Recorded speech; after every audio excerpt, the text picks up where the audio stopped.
Okay, and a warm good morning to everyone. On this, the second day, the grand final of the University of the West Indies Intercampus Postgraduate Debate Competition. And if you're just joining us, the teams that are here currently are from the Global Campus Association of Postgraduate Students, the Cave Hill Association of Postgraduate Students, the Five Island Campus Association of Postgraduate Students, and the host campus, the Mona Association of Postgraduate Students. Yesterday we would have had some beautiful and interesting discussion and debates which saw CHOPS, which is the Cave Hill campus, versus MAPS. MAPS was victorious and they were the opposition in that encounter, and they made their way to the finals. And in the second match, we had first-time participants, the Five Island campus, go up against the Global campus, and the Five Island campus would have won and made their way to the finals. So without further ado, I want to just introduce the judges for today. There's no long bio today, but just know that they are qualified and they are very talented judges. So joining us on my extreme left is Mr. Joshua Atkins. To my right, it's Mr. Nagoma Johnson. And being head adjudicator for both matches today, which is the third place playoff and the final, will be Mr. Jermaine Barrett.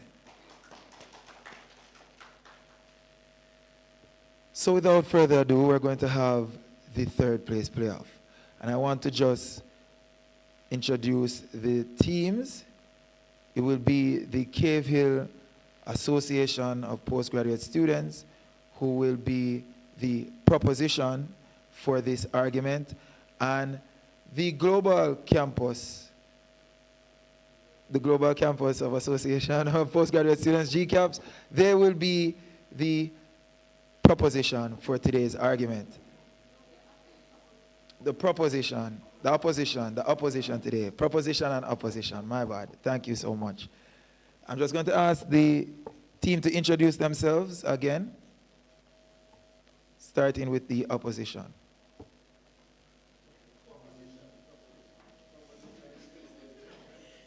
Starting with the proposition from the Cave Hill Association of Postgraduate Students. Hi, good morning, everyone. My name is Sherry Skift, and I am Prime Minister of the House today. Good morning, everyone. My name is Keishawn Waldron, and I am the Deputy Prime Minister for today. Good morning, everyone. I am Daniel Botso, and I am House Member today. Okay, thank you so much. And now for the opposition.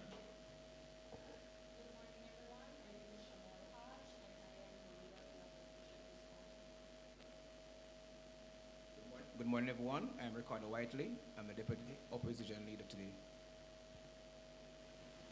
Good morning, everyone. I am Marissa Morgan, and I'm the third speaker today.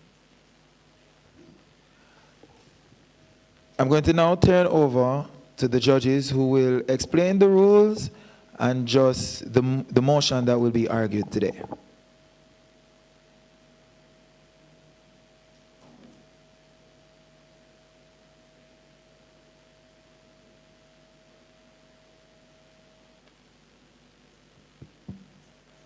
Good morning, everyone. Let's try that again. Good morning, everyone. Morning. That's better. That's better. All right, so you've never heard, I'm Jermaine Barrett, and I'll be the chair of this match. And with me on the panel, Nagoma to my left and Joshua to my right. So we would have been acquainted with the format yesterday, but in brief, each speaker will deliver an 8 minutes, well, really 8 minutes and 15 seconds maximum speech. You will be given some time signals. When you've spoken for 1 minute, you will hear the ding of a bell to signal that you've spoken for 1 minute. When you have 1 minute remaining, so at the 7th minute mark, you'll get another ding of the bell. At the 8 minute marks, you'll get 8 minutes mark, you'll get 2 dings of the bell.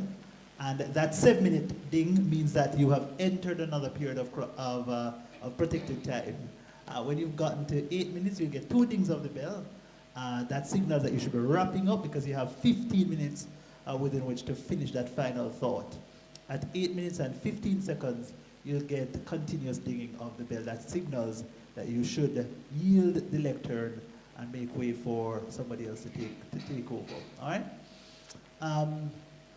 After the third opposition speaker, that's the opposition member, we will continue on-side opposition with the opposition reply speaker. That's going to be either the opposition leader or the deputy opposition leader returning to deliver a 4 minutes reply speech. Similarly, on-side government or proposition will have, to conclude the debate, the Prime Minister or the Deputy Prime Minister returning to deliver a 4 minutes reply speech. All right? Okay, so with that said, I'm going to now turn over to Joshua, who will read the motion, and then we'll get this debate started. So the motion for this third place playoff reads, this House would introduce compulsory civic education and political literacy certification as a prerequisite for voting in national elections. At this time, I invite to take the lectern and deliver their speech, the Prime Minister. Hear, hear.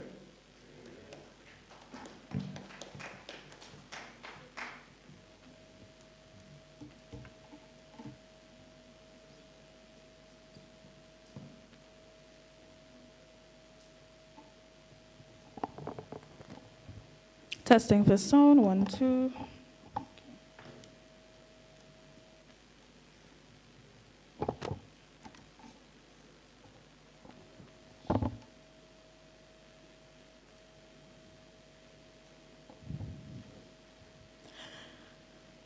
Mr. Moderator, esteemed ladies and gentlemen, distinguished guests and judges, good day to you all. The motion before this House today states that this House would introduce compulsory civic education and political literacy certification as a prerequisite for voting in national elections. In the Caribbean, we are proud of our democracy. We boast some of the oldest democratic traditions in the global south. Democratic rights that our ancestors bled and died for, as far back as the Haitian Revolution of 1804, led by Toussaint Louverture. We vote, we line up, we dip our fingers in ink, and we chant slogans. But today, this House must ask a harder, uncomfortable question. Is participation without understanding really democracy, or is it theatrics? Is it bare foolishness, as my Barbadian colleagues would say? The father of Trinidad and Tobago, Eric Williams, once said that the power of democracy rests on an educated and informed citizen. When citizens vote without true knowledge, democracy becomes not empowerment, but exposure. As Prime Minister of this House and leader of the proposition, I firmly state that this House should introduce compulsory civic education and political literacy certification as a prerequisite for voting in national elections. With my first point, I state that uninformed voting enables corruption. Corruption is a word we don't like to hear, but I need us to stop pretending that ignorance is neutral. Ignorance has consequences.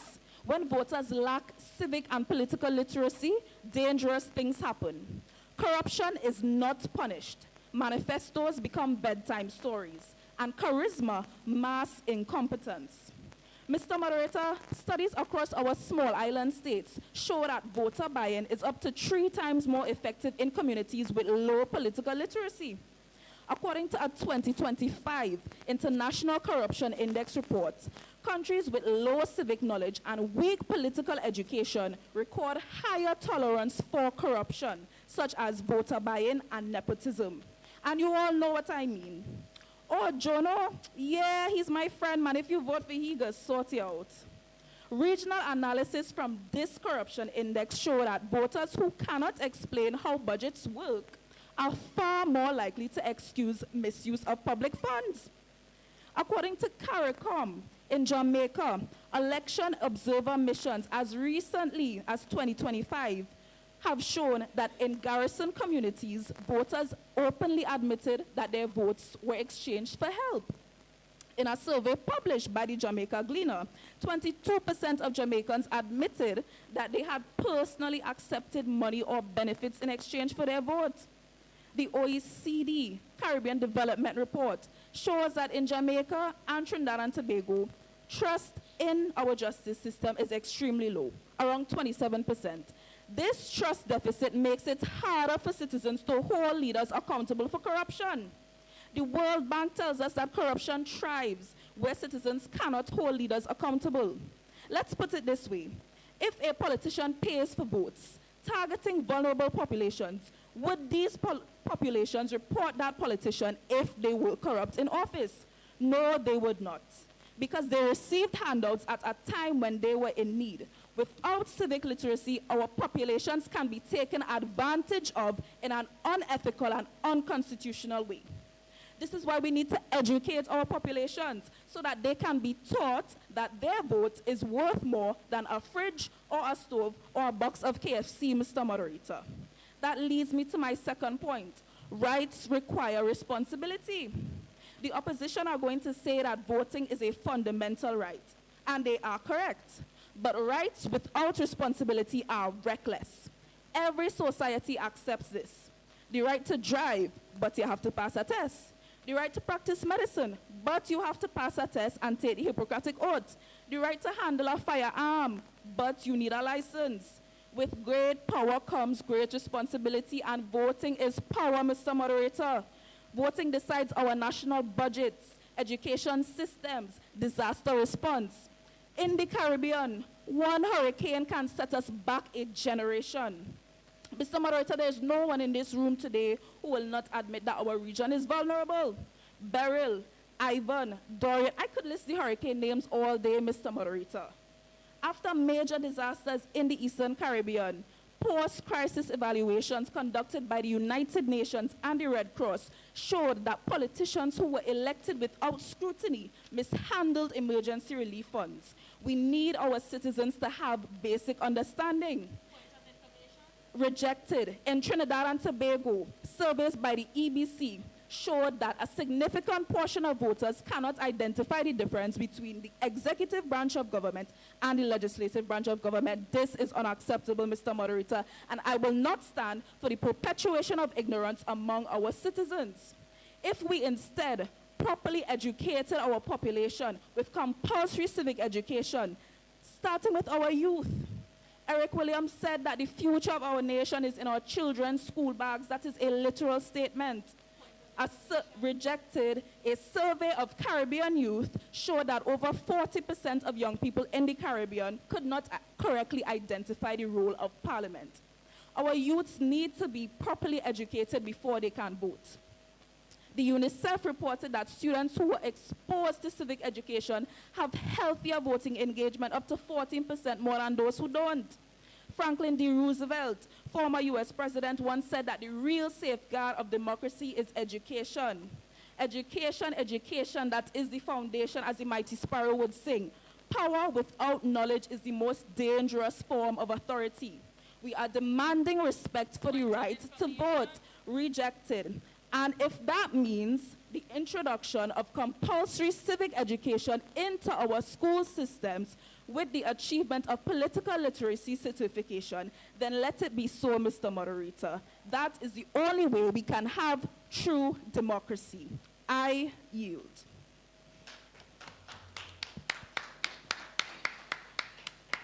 We thank the Honorable Prime Minister for opening this debate. We now call upon the Leader of the Opposition to do likewise from the vantage point of the opposition side. Hear, hear.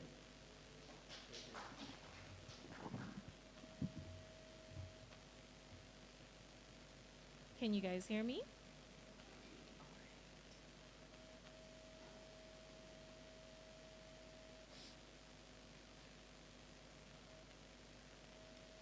Mr. Speaker, the government would have us believe that democracy can be improved by placing a test between citizens and the ballot box. They dress this proposal in a language of civic virtue and informed participation. But let us call it exactly what it is, a qualification for freedom. And in this House, on this day, the opposition will not stand for it. Democracy does not ask you to prove yourself worthy before you vote.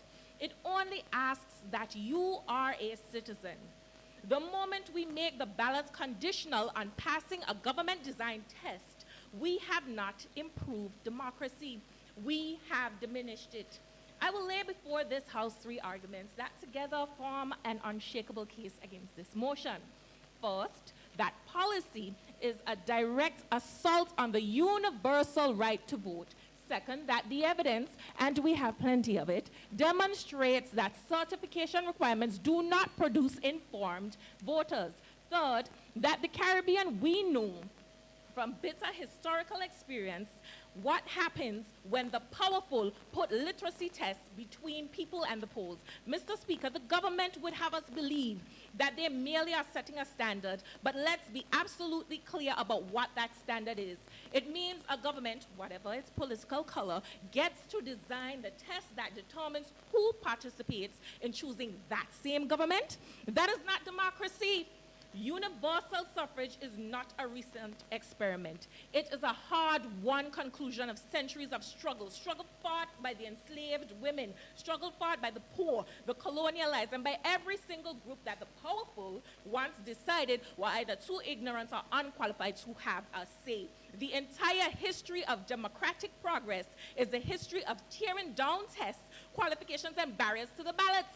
And this House is being asked today to build one back up. The government will argue that this is informed participation, but who decides what informed means? Who writes the curriculum? Who sets the pass mark? Answer this, Mr. Speaker. This would be the state. And the state that controls who passes the political literacy test controls who gets to vote.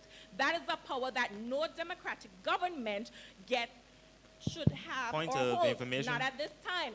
The philosophers of democracy, like our John Stuart Mill, have recognized that participation in itself is educative.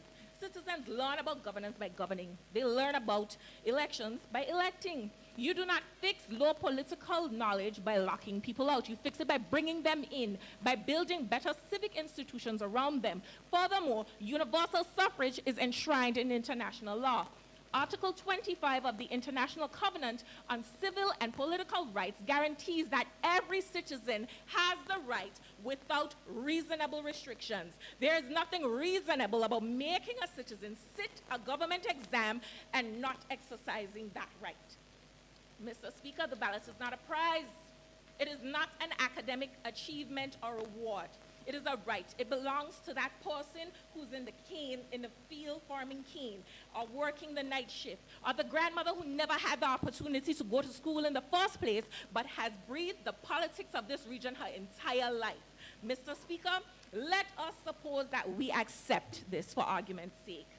Peer-reviewed research tells us in plain terms, compulsory civic tests do not produce more informed or more engaged voters. Between 2016 and 2022, America tried to do it through 18 states. And what did this produce?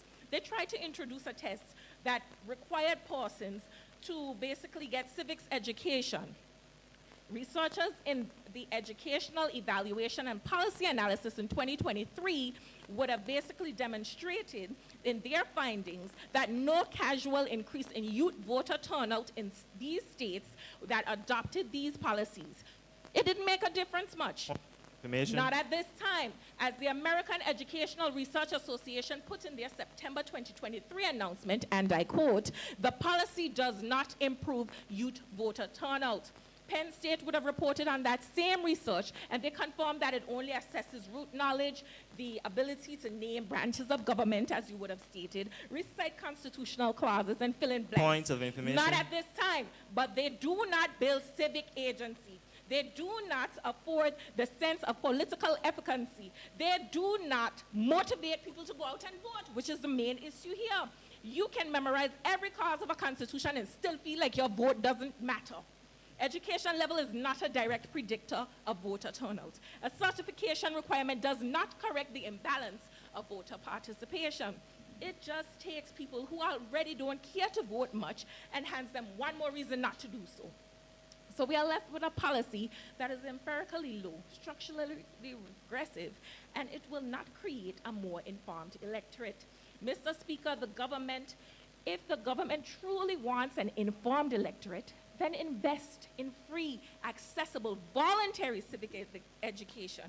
Open community centers, fund schools, engage citizens where they are at. Do not create a gate, create a pathway.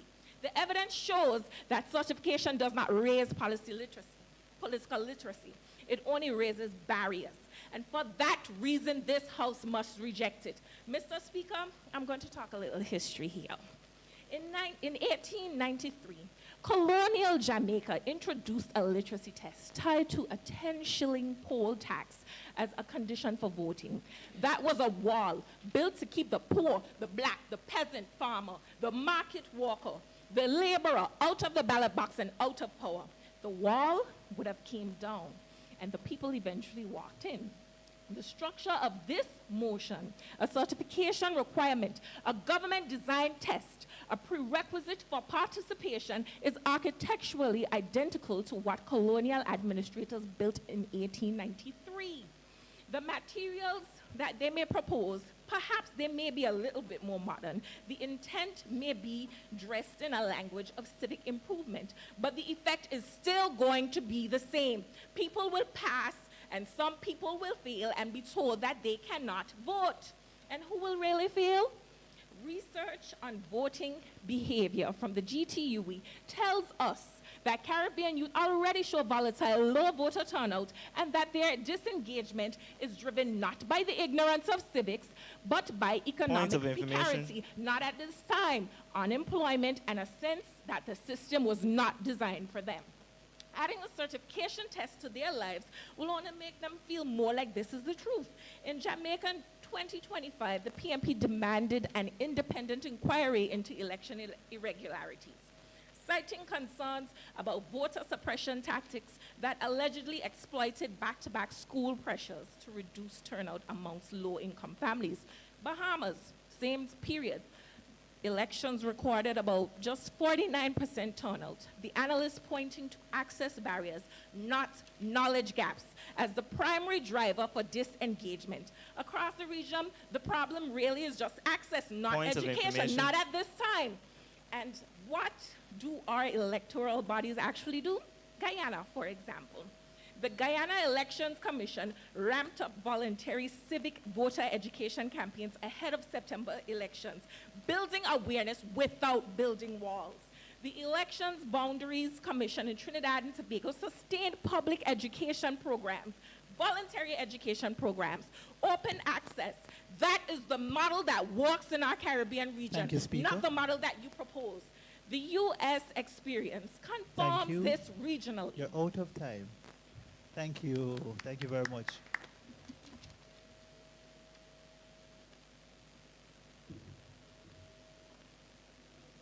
I thought it was supposed to be 2 things. We apologize. We'll just put this microphone near the phone so that you can hopefully hear the bell louder. All right?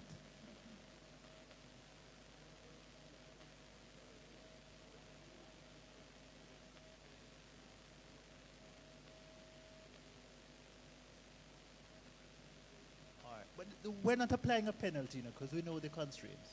All right? Good, good. All right, thank you very much, Madam Leader of the Opposition. We now call upon the Deputy Prime Minister to further the case on behalf of the proposition side. Hear, hear.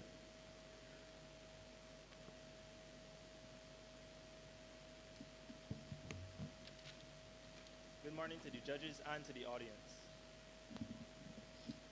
To provide a quote for this debate, democracy is only as good as the education that surrounds it. And that's a quote from Socrates. For decades, the election process has been treated as a simple off and on switch. You turn 18 and you are expected to navigate with newfound power. Yet, while we require training and testing before driving a car, we allow the machinery of the state to be steered by those who may not fully understand the engine. Over time, this error in our ways has led to a weak democratic system, and low voter turnout, where election results are not determined by the people, it is determined primarily by the political party supporters. With the way that things currently stand, we have a decreasing youth voter turnout and a public that feels powerless simply because they haven't been given the knowledge to understand the power that they truly have. To strengthen our system, we have to move beyond the basic idea of casting a vote on a party and implement a civic and political literacy for young people. It is important to note that this initiative is not a proposal to scrap or restrict voting, but rather it is a call to redirect national resources towards ensuring that every citizen feels empowered and engaged.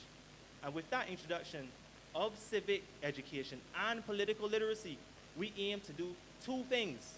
First is that it builds resilience against misinformation and propaganda. And secondly, it strengthens the democratic process that is voting for generations to come. For my first point, in a modern democracy, information is the fuel that powers the engine of our governments. However, when that fuel is contaminated by misinformation and deepfakes, the machine stalls. For the Caribbean, this isn't a theory. This is a documented reality. In the past, our region has historically been a testing ground for propaganda to manipulate the vote.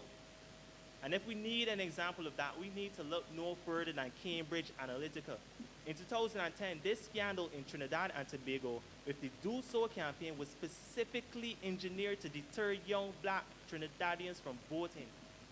By targeting young people with non-political messaging to discourage them from voting, certain individuals effectively steer the car by convincing the drivers to stay at home.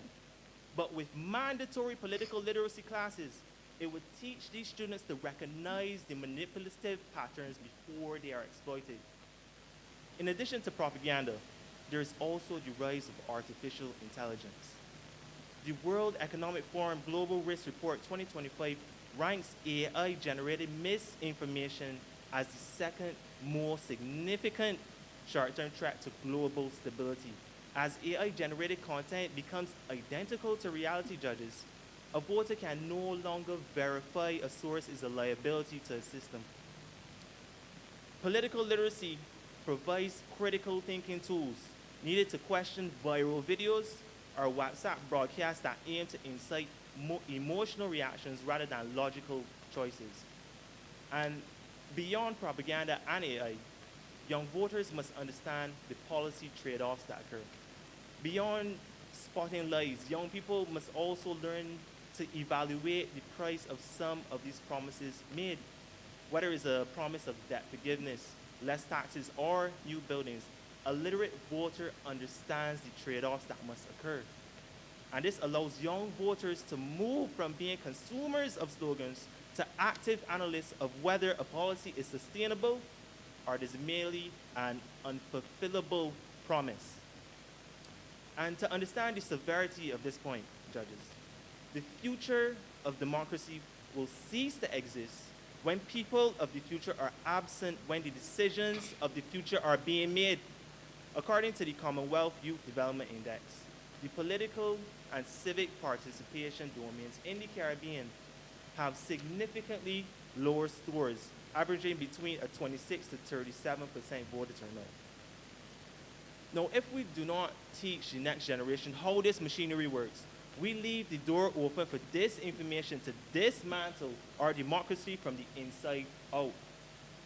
And for my next point, a strong democracy does not happen by accident, It is the result of a deliberate investment in its people.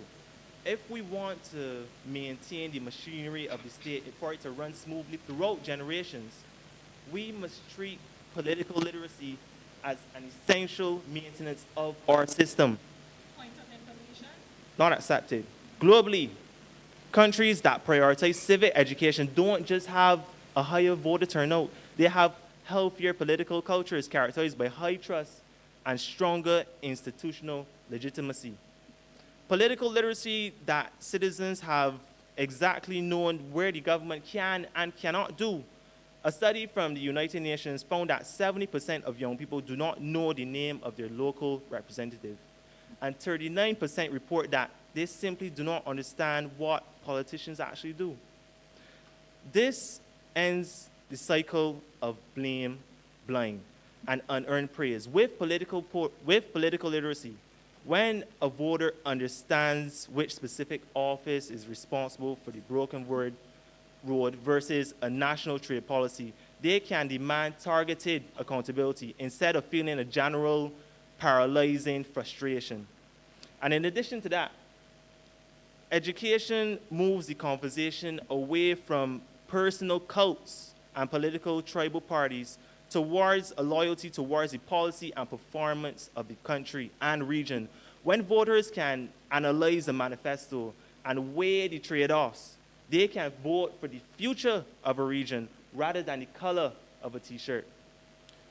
And if you want an example as to the success that can come by implementing literacy, political literacy classes, we need to look no further than beyond the Caribbean. Now, it was mentioned by the opposition that in America and outside regions, and possibly in Jamaica, that political literacy was not correctly implemented.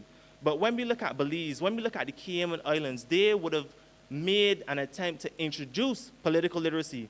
And in May of 2025, with that attempt, it was found that the Cayman Islands had a 74 to 80% voter turnout rate, one of the highest not only in the region, but in the world.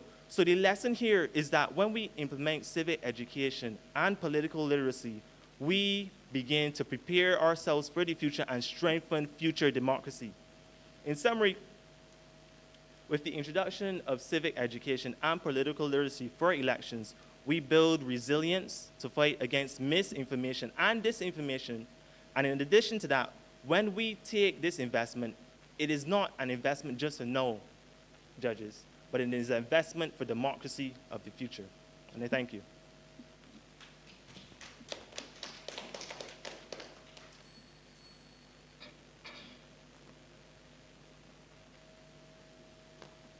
We thank the Deputy Prime Minister for his speech.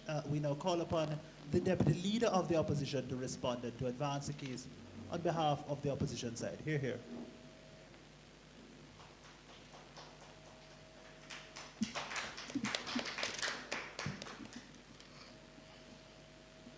Mr. Speaker, esteemed judges, distinguished guests, good morning. The opposition strongly oppose any compulsory education and political certification as a prerequisite to voting. I want to remind the government that voting is a fundamental right. A citizen who doesn't know the difference between executive and legislative government, it is not an eliminating factor as to whether the person decides who wants to rule the country. The universal adult suffrage in Jamaica was introduced in 1944, Mr. Speaker, marking a turning point in the nation's democratic development. Prior to this, voting rights were restricted by property ownership and income qualifications, which excluded the majority of Jamaicans from political participation. Mr. Speaker, the extension of the franchise to all men and women aged 21 and over was a landmark reform that laid the foundation for modern governance in the country. Mr. Speaker, the reform was closely tied to the social and political upheaval of the 1930s, particularly the 1938 labor riots, which highlighted widespread economic hardship and demands for greater representation, Mr. Speaker. Leaders such as Alexander Bustamante and Norman Manley emerged from this period, founding the JLP and the PNP as we know it, respectively. These parties became central to the country's political life, and universal suffrage allowed them to compete in elections on a broad, inclusive basis. Mr. Speaker, I want to add that the universal adult suffrage is a cornerstone of Jamaica's democratic consolidation. It not only expanded political participation, but also strengthened accountability, fostered social reforms, and created the conditions for independence. It remains one of the most significant milestones in Jamaica's political history, symbolizing the transition from colonial rule to self-determination, Mr. Speaker. The late Eric Williams from Trinidad, the first PM, he fought vehemently against colonialism. He led thousands of people in a march to the U.S. Navy base at Chagaramas, protesting for the return of the land occupied by the U.S. and for full independence. Jamaica's national hero, George William Gordon, believed that land ownership and fair representation was essential for uplifting the population. To this end, he subdivided his own lands in St. Thomas and sold farmlands to free people, to feed people at affordable prices. I want to also add, my grandmother, Mr. Speaker, she's 87 years old. 87 years old. And you're going to tell me that you're going to mandate civic education and political certification for her to vote? If she is 87 years old, Mr. Speaker, with over 40 years of experience in this field, this is more than enough experience, right, than any civic education. Mr. Speaker, as the good book says, experience teacheth wisdom. Additionally, I want to add, Mr. Speaker, that our education system in Jamaica is failing. In 2024, 19,000 students took 5 or more CSEC subjects. However, only 12,200 of them were able to achieve passes in 5 or more subjects. The results suggest a substantial disparity in academic achievement. 14,604 of the 19,000 candidates submitted exam entries that included both mathematics and English, and only 6,351 achieved both subjects, and these are core subjects, Mr. Speaker, core subjects. These statistics, Mr. Speaker, underscore critical deficits in the core subject masteries. These also raise urgent concern about systemic challenges in Jamaica's education system, such as curriculum delivery, Mr. Speaker, student preparedness, and support structures for high-stake assessments. The data emphasizes the necessity of targeted interventions to enhance pass rates, particularly in foundational courses, which are indispensable for workforce readiness and pursuing further education. The truth is, the educated are not even voting. Take, for example, Mr. Speaker, a student who leaves the university after 3 or 4 years, working so hard, right, to be a part of the system, the labor force, be a part of the system, to improve our economic stability. And you're going to tell a student that you don't have the experience, so you're not accepted, you're not experienced. Mr. Speaker, you want to force education on the people as a prerequisite to vote, but you don't fix those issues. First, I want to ask another question. How many of us here in this parliament have done a statutory declaration? Have you, the government, have ever done an ethics course? Have you ever passed the people's test? These are the issues that we need to address.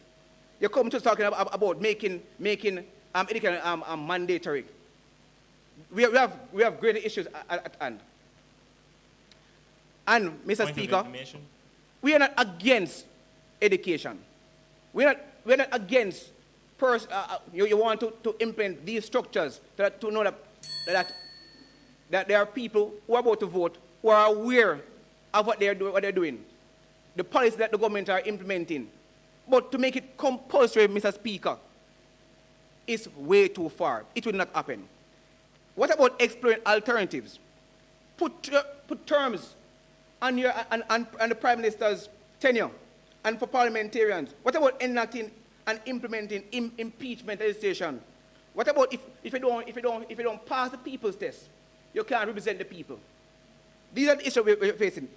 Everything is being concentrated, Mr. Speaker. Most of the other people who are representing the people. They are brothers and sisters, aunties, uncles. Like this is a party shop. It's not a party shop. This is the people's business.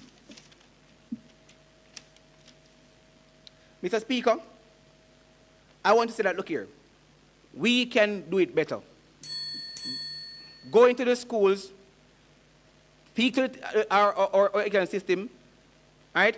Build capacity that we can adhere to these things, not by forcing. I rest my case.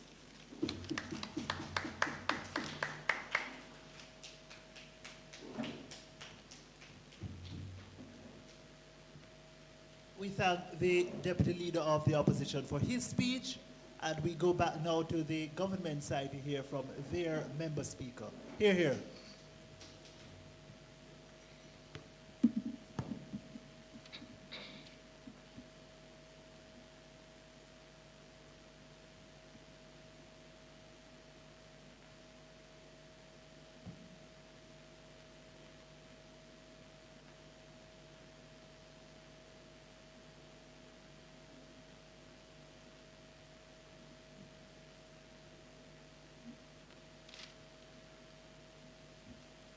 Mr. Moderator, esteemed ladies and gentlemen, distinguished guests, judges, colleagues, my esteemed opposition, good morning.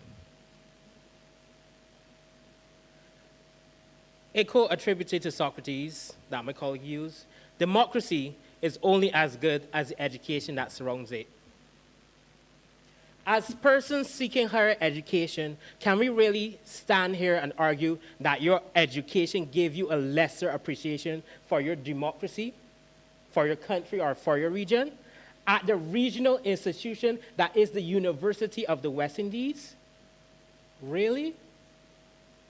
And if we're going to use personal anecdotes, my grandmother was a Jew. And I think her family's experience in Poland in the 1930s should give us plenty of warning about how a single election can change the course of history when voters make choices not based on information, but on rhetoric and feelings.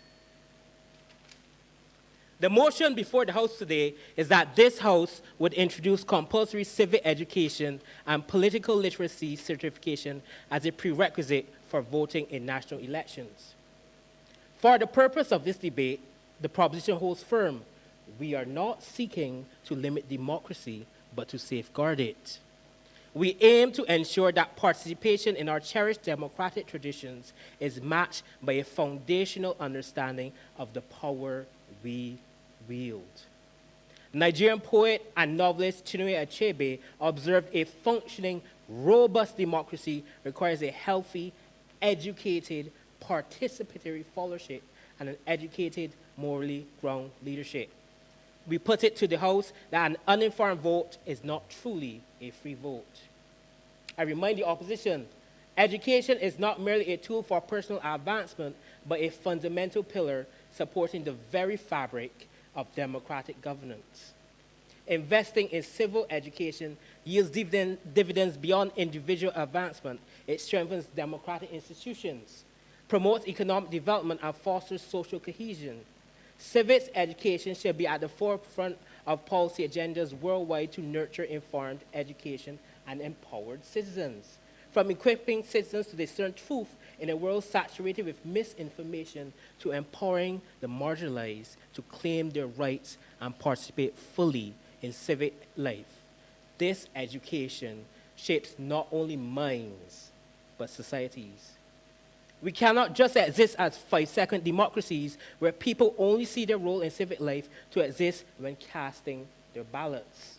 Our electorate must remain fully engaged with society and engage in a participatory democracy in the communities, workplaces, and schools. So, our first point stands firmly. Uninformed voting enables corruption. Ignorance has consequences. When voters lack basic civic knowledge, corruption is not punished. Manifestos become mere bedtime stories, and charisma masks incompetence. We in the Caribbean know this truth well. There's a saying that goes, if you spread your bed hard, you must lay on a hard bed. This means that you must accept responsibility for your actions, and whatever you sow, you will surely reap. When we sow ignorance in our electorate, we reap corrupt leaders who mishandle public funds with impunity. And I would assume that a good opposition would not accept or ask for a corrupt government. According to a 2025 International Corruption Index report, countries with low civic knowledge consistently record higher tolerance for corruption, like vote buying and patronage. A survey published by Jamaica Gleaner found that 22% of Jamaicans admitted to accepting money or benefits in exchange for the vote. This practice thrives where citizens cannot hold leaders accountable, and real accountability requires knowledge. Permit me to quote the Right Excellent Errol Barrow and his mirror image speech from 40 years ago. Now, what has bothered me in this society is that every time after elections, people expect certain things to take place. And although the law says that he that giveth is as much guilty of bribery and corruption under the Corrupt Practices Act as he that receiveth, we know that even on polling day, people were given envelopes stuffed with $100 bills in them. If voters do not understand how budgets work, they're far more likely to excuse the misuse of public funds. They might say a handle today, a stove, a fridge, as we might say in Barbados, a snack box. Unaware they are selling their power for 4 to 5 years of poor governance. We need to educate our population so they understand their vote is worth more than a temporary fix. And again, I would like to think that opposition will want to hold a government accountable to these standards. So, my second point, rights require responsibility. The opposition is arguing that voting is a fundamental right. They're correct. But rights without responsibility are reckless. Every serious society accepts this principle. You have the right to drive, but only if you pass a test. The right to practice medicine, but only if you're trained. Why? Because with great power comes great responsibility. And voting is an immense power. It decides who controls national budgets, shapes education systems, manages disaster responses, and determines foreign policy. In our vulnerable region, one bad decision can set us back a generation or a Maduro. We often say, who feels it knows it, and experience teaches us wisdom. Our youth and much of our population have not experienced the full heat of bad governance because they do not understand the system. A survey of Caribbean youth showed that over 40% cannot correctly identify the role of Parliament. They believe that Prime Minister has unilateral power over the courts, which is constitutionally false. How can we allow citizens to steer the machinery of the state when they do not understand the engine? That is institutional negligence, not the protection of democracy. My final area of defense is that this measure builds resilience against misinformation and strengthens the democratic processes for the long term. In a modern democracy, information is fuel.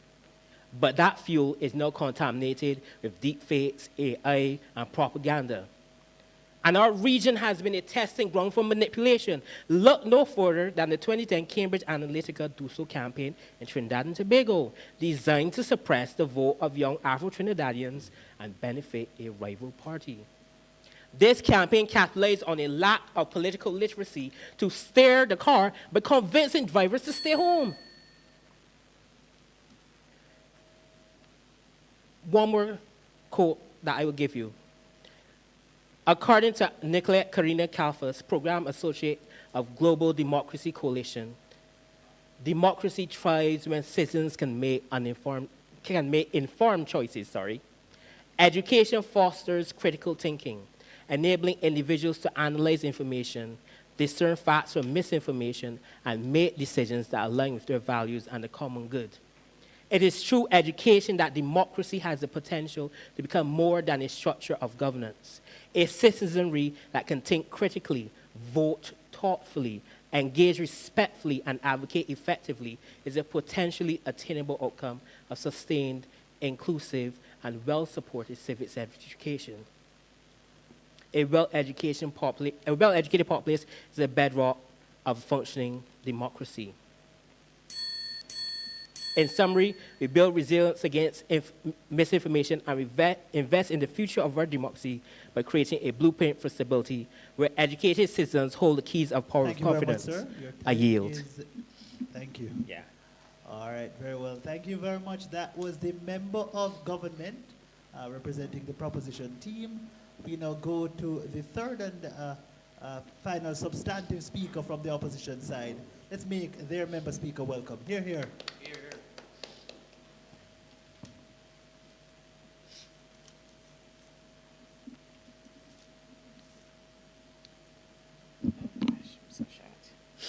Mr. Speaker, the opposition stands before you today not to dispute the importance of civic education in fostering political knowledge.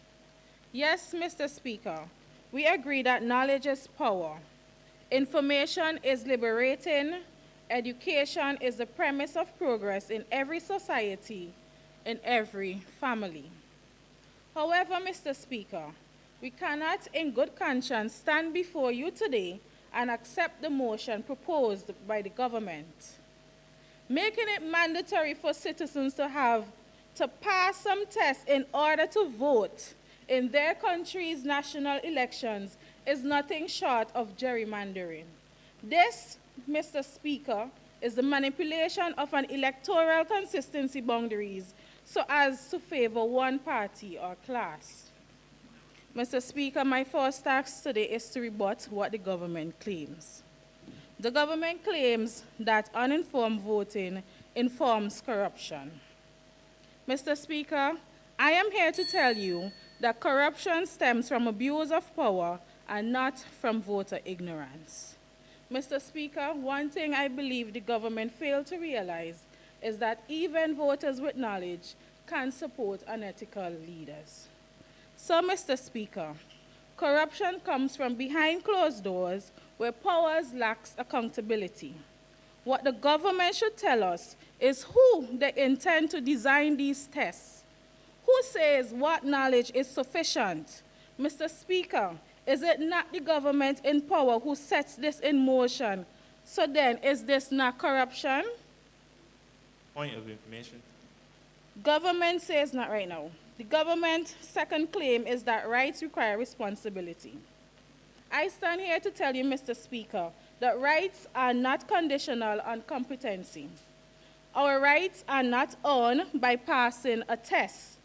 Just like our rights to free speech and our rights to our religion are not required a test for us to be competent, so too our voting should not be. Mr. Speaker, we already have responsibility. We pay taxes. We don't have to take a test to decide whether or not we do so. Uneducated people pay taxes, educated people pay taxes. How then can you say I am too irresponsible to vote, but still want to hold me to the standard of obeying the law? Mr. Speaker, the government spoke about investing in our education system. We are saying the same thing. The only difference is that we cannot make this compulsory. We cannot tie this to our right to vote. Mr. Speaker, you heard the opposition leader spoke about this motion and how it assaults our right to vote as a people. How then can this government stand before us and ask us to wash away everything our forefathers and mothers marched for and even died for, Mr. Speaker? How can this government ask us to erase every struggle our ancestors not right now went through during slavery to become landowners in order to vote? How can they ask us to wash away everything Jamaica has built under the universal adult suffrage over 80 years later? Mr. Speaker, should we now go to our grandparents and ask them to take a test to vote? Just by their years of experience, Mr. Speaker, they are even more qualified than us to tell us about the history of our nation. Mr. Speaker, you heard my opposition leader give cases where this was tried and failed miserable. When are we going to learn? It was Maya Angelou who said that you cannot know where you're going until you know where you have been. And Mr. Speaker, the opposition showed you where we have been. Instead of the government, we do not want to take you back to slavery days. We have real issues right here, now in our education system. The deputy elaborated on this as it relates to Jamaica. We showed you how our education does not equal participation in election or voter turnout. Today, Mr. Speaker, we stand confident that we have claimed, today, Mr. Speaker, we stand confident that we have rebutted all the claims made by the government's argument. We have countered their outlandish claims to put us back and erase centuries of hard work to get here. Not right now. Mr. Speaker, I stand before you to reinforce what my opposition leader proposed. Instead of making civic education and political literacy certification a compulsory thing, let us adopt what Guyana and Trinidad and Tobago are doing. Guyana is increasing its voluntary civic and voter education campaigns, while Trinidad and Tobago is implementing public education programs. These initiatives, Mr. Speaker, brings awareness without infringing on our rights to vote. This model works, and this is the direction we should be heading in as a Caribbean community. I rest my case.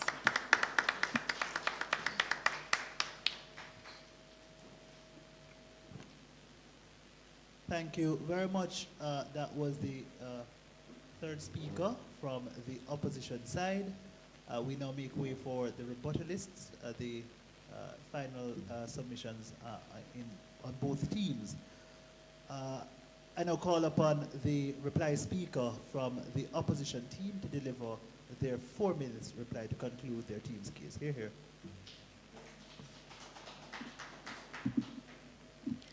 Mr. Speaker, the proposition has offered the House a promise that certification as a requirement would produce better democracy. Our opposition has shown with evidence and with history that it would produce a smaller one. And Mr. Speaker, a smaller democracy is not an improvement, it is a retreat. I established that the vote is a right and not a reward. My second speaker established that literacy barriers fall hardest on the young, the poor, and the marginalized. The proposition has not dismantled either of these arguments. What they have done is dress up exclusion in the luggage of civic virtue. The House should not be taken in by that. The first speaker of the proposition told this House that uninformed voters enables corruption and that rights come with responsibility. We do not dispute the rights carry responsibility. But the responsibility is attached to voting, is to participate, to pass a government exam, not to pass a government exam first. Here is the flaw at the heart of the argument. Corruption is not caused by the voters who lack civic certification. Corruption is caused by the leaders who lack accountability. The cure for corruption is stronger institutions, freer press, and more participation, not fewer voters. The proposition has the diagnosis entirely backwards, and we must say this plainly. The government conflates the value of civic education with the justification for using it as a compulsory prerequisite to vote. No one in this House opposes civic education. We oppose the compulsory using of this as a barrier to the ballots. Voluntary education is transformative. Compulsory certification is exclusionary. These are not the same policy, and the honorable members know the difference. The second speaker argued that the literacy levels of young voters justify a certification requirement. Mr. Speaker, the evidence runs in exactly the opposite direction. No casual increase in youth voter turnout. None. Young people did not become more engaged. They became more alienated because a test does not make a young person feel that democracy belongs to them. It makes them feel that the democracy is something that they have to audition for. Youth programs that rely on rote learning carry exactly this risk. You produce citizens who can name 3 branches of government, but who still do not believe that their vote changes anything. Turnout is a question of agency, not information, and certification strips agency rather than building it. The global trend is in the opposite direction. Countries are removing barriers to voting, not adding them. The United States banned literacy tests in 1970 because the evidence of discriminatory use was overwhelming. We do not need a repeat of that. And with that, I yield.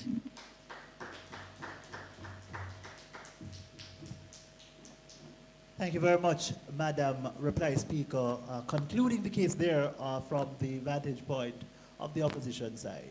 Ladies and gentlemen, let us now make welcome in our final debater in this debate. Let us welcome the reply speaker from side proposition. Hear, hear.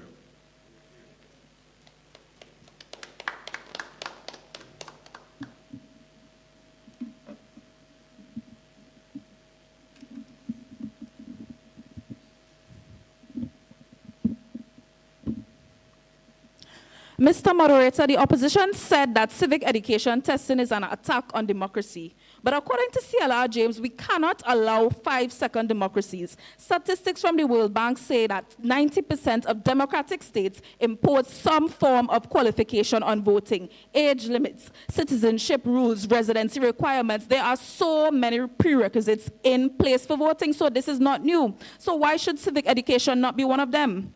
The opposition stated that educating literate will decrease voter turnout. According to the EBC in Jamaica, voter turnout has already fallen below 40% in recent elections, despite no civic education requirements, which means that apathy and not access is the real problem. The opposition quoted history and spoke to civic literacy tests, but might I make it known to this House that in colonial days, black people were not regarded as human beings and they were also denied access to education. To take our suggestion of educating the population and insist that we are being colonial is accusatory, it is false, and I will not stand for it. The opposition used emotional appeal, speaking to your grandmother who couldn't write, by all 3 of their speakers. But note, in my opening, I said we should start with our youth in our schools. Errol Barrow and Eric Williams gave us free education. The opposition is not responding to our proposition correctly. History shows that when impoverished people are uninformed, it's easier for them to be taken advantage of. Let me redefine our terms. Compulsory civic education is the formal teaching of citizens' rights, duties, and responsibilities in a democracy. Note the word rights. Our citizens have rights. We are not slaves, Mr. Moderator. The Caribbean Development Bank said that young people felt politically powerless in the Caribbean because they didn't understand how their governments work, which means that ignorance is already disenfranchising the poor. The opposition mentioned Norman Manley. Might I put it to you, Norman Manley was a Rhodes Scholar who studied at Oxford. Fighting for freedom and education are not mutually exclusive. Why is the opposition trying to push ignorance? The opposition also did not account for the fact that ignorance increases corruption in our governments. What about the 22% voter buyout by the EBC in Jamaica, or the 2010 Do So campaign, which corrupted young voters in Trinidad? Socrates said democracy is only as good as the education that surrounds it. Eric Williams said that the power of democracy rests on an educated and informed electorate. We, the proposition, maintain our stance. Compulsory civic education and political literacy certification should be a prerequisite for voting in national elections in order to preserve our democracy, Mr. Moderator. This is the only way to move forward. We propose and we stand on what we have said, and with that, I yield, Mr. Moderator. Good day.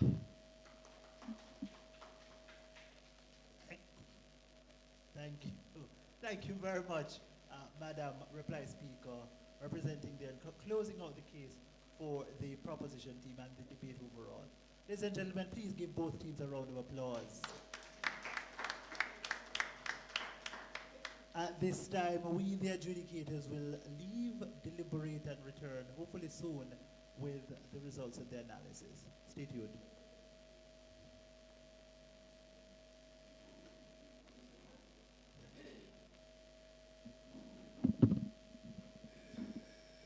So there you have it, ladies and gentlemen. That was the third place debate. The judges have now retired to go and deliberate. Next up, we'll be having the results of this debate. But in the true spirit of the debate, I'll just ask both captains to just come and shake hands, please, and thank you.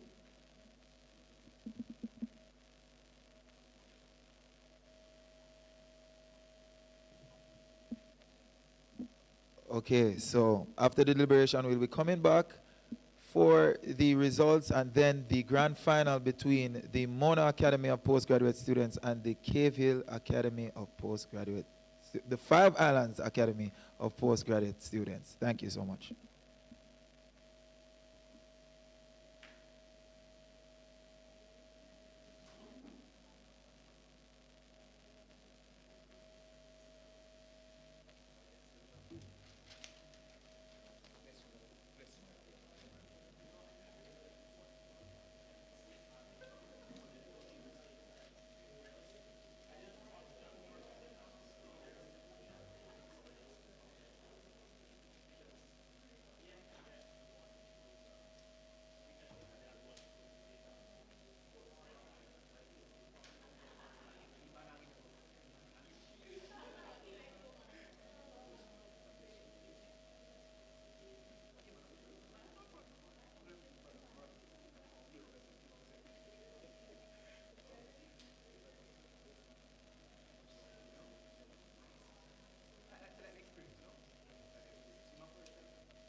Year opposition.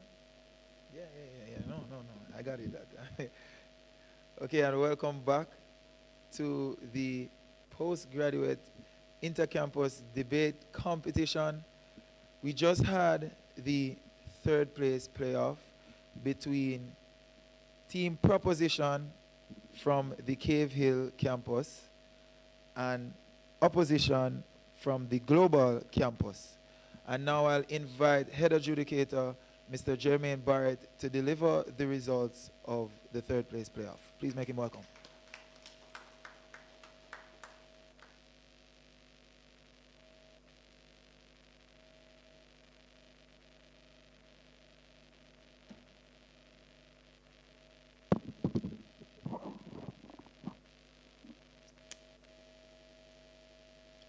Good morning, everyone.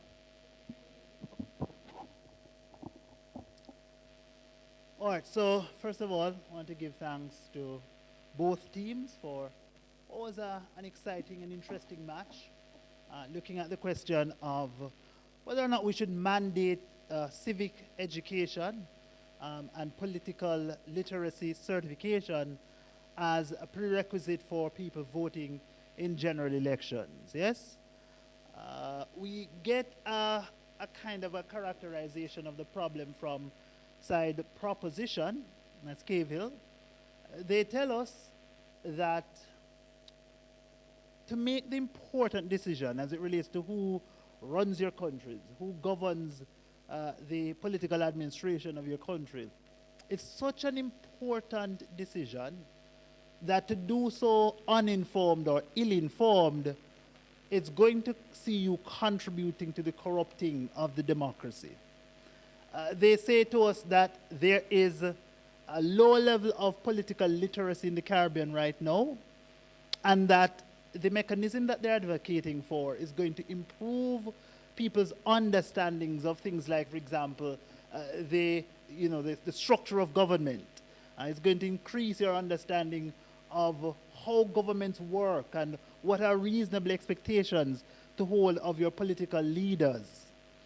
They say to us that it's also going to provide some kind of a resistance to the nefarious things like vote buying and the fact that there is so much misinformation and disinformation across the society, across Caribbean societies, that their mechanism is going to insulate people from being prey, falling victim to things like what happened in Trinidad with respect to Cambridge Analytics. And that we contend, much of their argumentation we contend to be fairly reasonable, fairly intuitive, yes? On the surface at least. We hear, though, some pushback from side opposition. They question whether or not it is reasonable to vest authority within the very government itself to set the curriculum, to set the lessons in relation to the civic education. And then they contend that governments are necessarily biased, governments are necessarily corrupt, and they're going to prioritize certain lessons, certain ideas, and test citizens for that. So it's not a truly a sort of transparent and objective process that the content side government proposition in this debate is advancing. But moreover, they provide a volley of evidence to suggest to us that there may very well be not as great a level of sort of solution to the problem that proposition contends that it exists. That proposition is advocating for something that isn't actually going to solve the problem. They say to us that the problem really has its roots in other ideas, and then more crucially and important for opposition, that they're not opposed to civic education, they're merely opposed to mandating it. They draw a lot of arguments from the history of the Caribbean region, talking about how it is that we've fought for the right to vote, yes? And that kind of struggle is going to see us going back into a period, and in the periods where there was a lot of discrimination and sort of privileging of some classes within the society. They say that that is wrong. They say as well that there is not sufficient value placed on merely existing in the political arena and soaking up information and knowledge and experience therein. They say to us that older persons, for example, who can't read are placed at a disadvantage. Right? Of course, side proposition contends that their policy is trying to treat with primarily young persons who are just uninformed and not sufficiently equipped to make important political decisions. We thought that there was a lot of parallel argumentation happening in this debate, and we would have been aided significantly if there was a lot more direct engaging with, undermining, and sort of responding to ideas that came in the debate. So for example, when side proposition gives us the example in the United States and how it is that they experimented with civic education and did not see an increase, an improvement in voter turnout, right? We wanted to know whether or not that variable, voter turnout, not voter turnout, the variable of persons being civically education is the primary factor that's to be assessed, or whether or not there are other factors at play in that society that would have led to the results that they contend sort of manifested. Again, important debaters, that you listen to what transpires in the debate and respond appropriately, right? Similarly, we hear from proposition that the Cayman Islands would have had some kind of an experiment, albeit not mandatory civic education, not mandatory political literacy certification, but some kind of a strong push towards those ends. And they got a high voter turnout. I think it was 86% voter turnout. Right? Highest in the region and certainly ranks very, very high in the world. Right? Are those the factors that would have contributed to it? Again, opposition does not respond, does not engage. So when that happens, debaters, you leave us as the judges to sparse and to make the decisions that you would have really wanted to make on our behalf, right? All right, so be mindful of that. In the final analysis, the scores are pretty close, 259 to 262 points, right? Just a 3 points difference, right? We think that the winner in this debate is a team that proves that their world is a world that is preferable. Doesn't give you much, right? They tell us importantly as well that the world in which people are asked, mandated, forced to vote, to engage in these programs is a world that leads to significant harms. And there is not a sufficient amount of benefit. The threshold is not met to justify mandating it. Encouraging it maybe, mandating it, we're not so sure. And so because of that, ladies and gentlemen, the winners of this match is in fact Team Opposition, the Global Campus. And so congratulations, Global Context, on securing the third place finish in this, the University of the West Indies Inter-Campus Postgraduate Debate Competition for 2026. And very well tried to the fourth place team, Team Cave Hill. Congratulations. Thank you.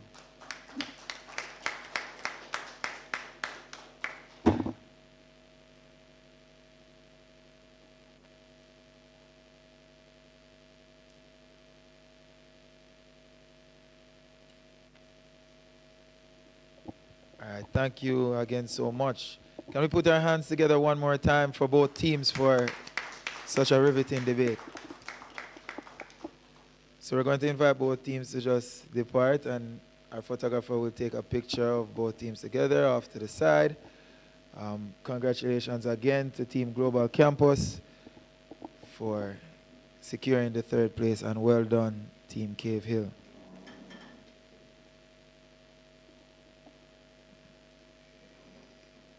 We're about now ready to have the finals.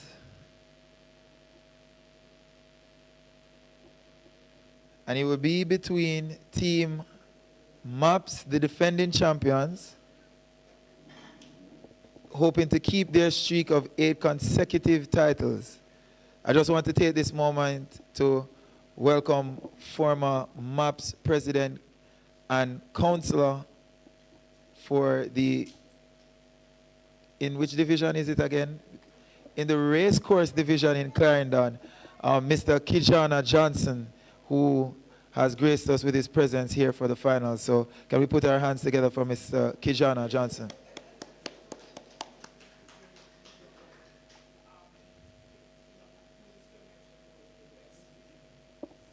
Oh, okay, so our head adjudicator, Mr. Barrett, will mention the best speaker for the third place playoff. Sorry for the omission, ladies and gentlemen. The best debater in the third place playoff match just ended is, in fact, from the winning team, the leader of the opposition.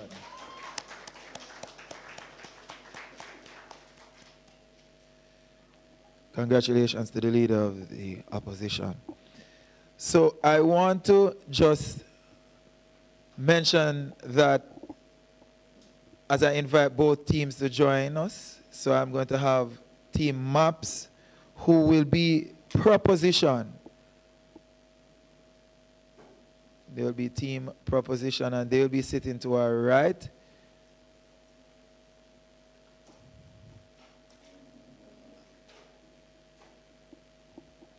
I would then invite Team Opposition from the Five Islands campus to join me on my left.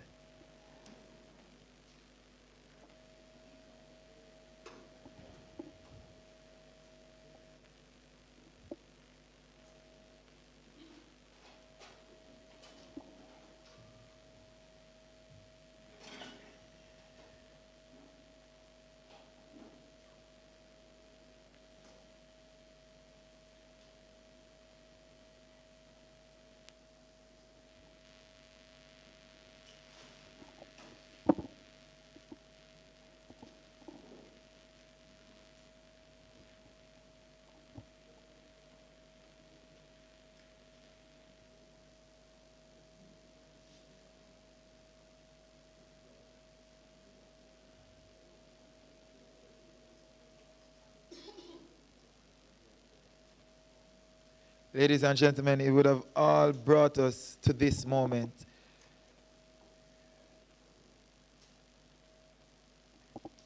Where history meets the youngsters. We have the team that is the most storied in the entire competition, the Mona Association of Postgraduate Students, and the team that is competing for the first time ever in the competition, the Five Island Campus Association of Postgraduate Students. And very well done to both teams to make it to the final. They will be arguing or debating the motion. This House would support foreign military intervention to remove a sitting head of state whether or not international legal mechanisms have failed. I'll go one more time. This House would support foreign military intervention to remove a sitting head of state whether or not international legal mechanisms have failed. I'll now invite Team Proposition to introduce themselves.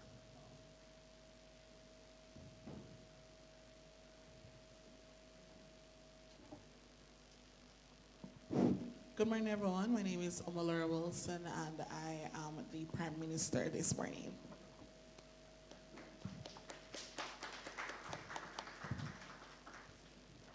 Good morning. My name is Peter Gay Hodges, and I am the Deputy Prime Minister today. Good morning, ladies and gentlemen. I am Peter Gay Ferguson, and I am a government member today in this debate. Thank you so much, Team Mona. I will now invite the members of the opposition to introduce themselves. Good morning. My name is Jake Taylor, and I am the leader of the opposition. Good morning. My name is Michelle Page, and I am the second speaker. Good morning. My name is Cedric Park, and I'm opposition member today. Thank you so much, Team Five Islands. I will now turn over to my head adjudicator, Mr. Jermaine Barrett of the Jamaica Association for Debating and Empowerment Limited, JADE, to deliver the rules and how we'll be proceeding for this debate. Thank you, Mr. Moderator. Good morning, everyone. Indeed, indeed. No, this is a grand final, you know. This is where it all comes down. So good morning again. Right. Now, we have to bring some energy and some fanfare, all right? Particularly for those of us who are joining online so they can feel the energy in this space all across the Caribbean, all right? Good. So we are here with two of the highest achieving teams in the competition so far. On side the proposition, we have the Mona Association for Postgraduate Students. And yes, a round of applause, please. And the debutants from the Five Islands Association of Postgraduate Students. A round of applause for them, please. They are on side opposition. All right. Again, I'm Jermaine Barrett, and with me on the panel are two distinguished gentlemen in their own rights. We have to my left, Mr. Ngoma Johnson. You're not clapping? And to my right, Mr. Joshua Atkins. All right, good. So just to refresh you of the rules, so this is a World Schools Debate format match. In this format, there are 3 debaters on each team. The first 3 speeches on each team will last for 7 minutes and 15 seconds. The first and last minutes are protected. And then we will pause to have, no, we won't pause rather, we will proceed with the reply speeches, and the reply speakers will be either the Prime Minister or Deputy Prime Minister, Leader of the Opposition, or Deputy Leader of the Opposition. All right, so it's the first 2 speakers on each team who are eligible to return to deliver their reply speech, okay? Your first and last minutes are protected. Please bear that in mind, debaters. Listen out for the signal. And I give the opportunity now for the debaters to ask a question. Do you have any questions, debaters, or are we ready to proceed? Yes, yes, we noticed you said 7 minutes and 15 seconds. Sorry, I meant 8 minutes. My apologies. Cheers, man.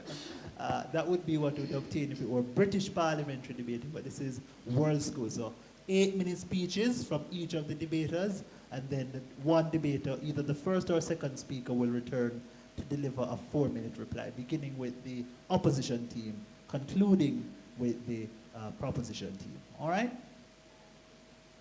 All right, so we're ready? All right, good. So without any further delay, I now call upon the Honorable Prime Minister from Mona. Hear, hear.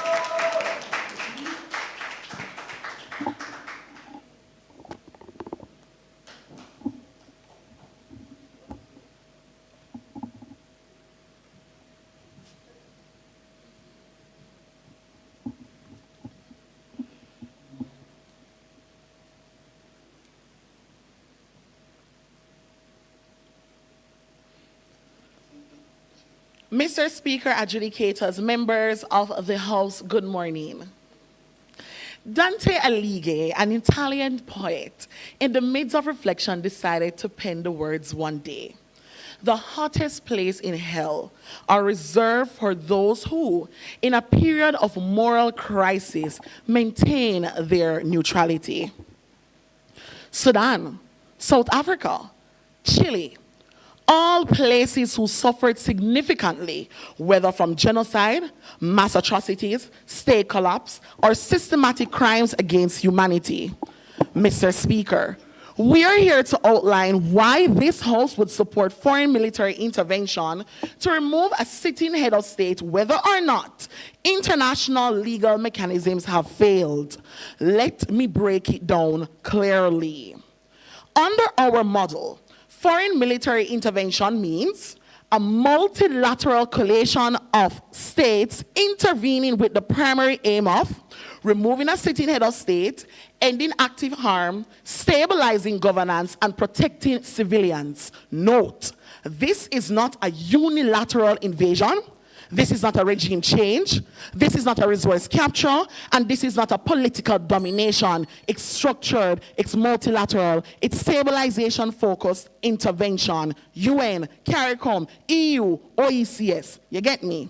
Now, this phrase, whether or not international legal mechanisms have failed. Normally, international law expects countries to use diplomacy, go to United Nations, apply sanctions, etc., etc. So, in simple terms, should multilateral countries be allowed to use military force to remove a leader in the aid of human rights? For us, even in international legal systems haven't been exhausted or proven ineffective. And we are saying yes, but allow us to give the basis on which the government supports this charge. This debate is not about war. It's not about war. This intervention only happens when basic, universal, mass human rights are violated and in serious danger by their heads of state. It's about this question. When a head of state becomes a primary threat to their own people and regional stability, does the international community have the moral responsibility to intervene even if legal mechanisms are still procedurally available? And we say yes, because sovereignty is not an untouchable privilege. It is a responsibility. And the modern international system was reshaped after World War II under the framework of the United Nations. Now, the reason for that? Because unchecked state power led to genocide, expansionism, and global catastrophe. Sovereignty today exists within an international legal order that's built on peace, not accepted at this time, human rights, collective security. Sovereignty is conditional on responsible governance. If a state commits genocide, engages in ethnic cleansing, threatens regional security, that in and of itself is where they would have forfeit their sovereignty. Imagine I own a mango tree. Yes? The tree grow and gone over Suzette yard. Rotten fruits are fall, the branch are damage our roof, and then the roots are beginning to crack and our shared fencing. And Suzette say, oh my Lord, you need to fix it. May I beg you please fix it? And I say, Suzette, I'm a tree and I'm a yard and I'll act when I'm ready.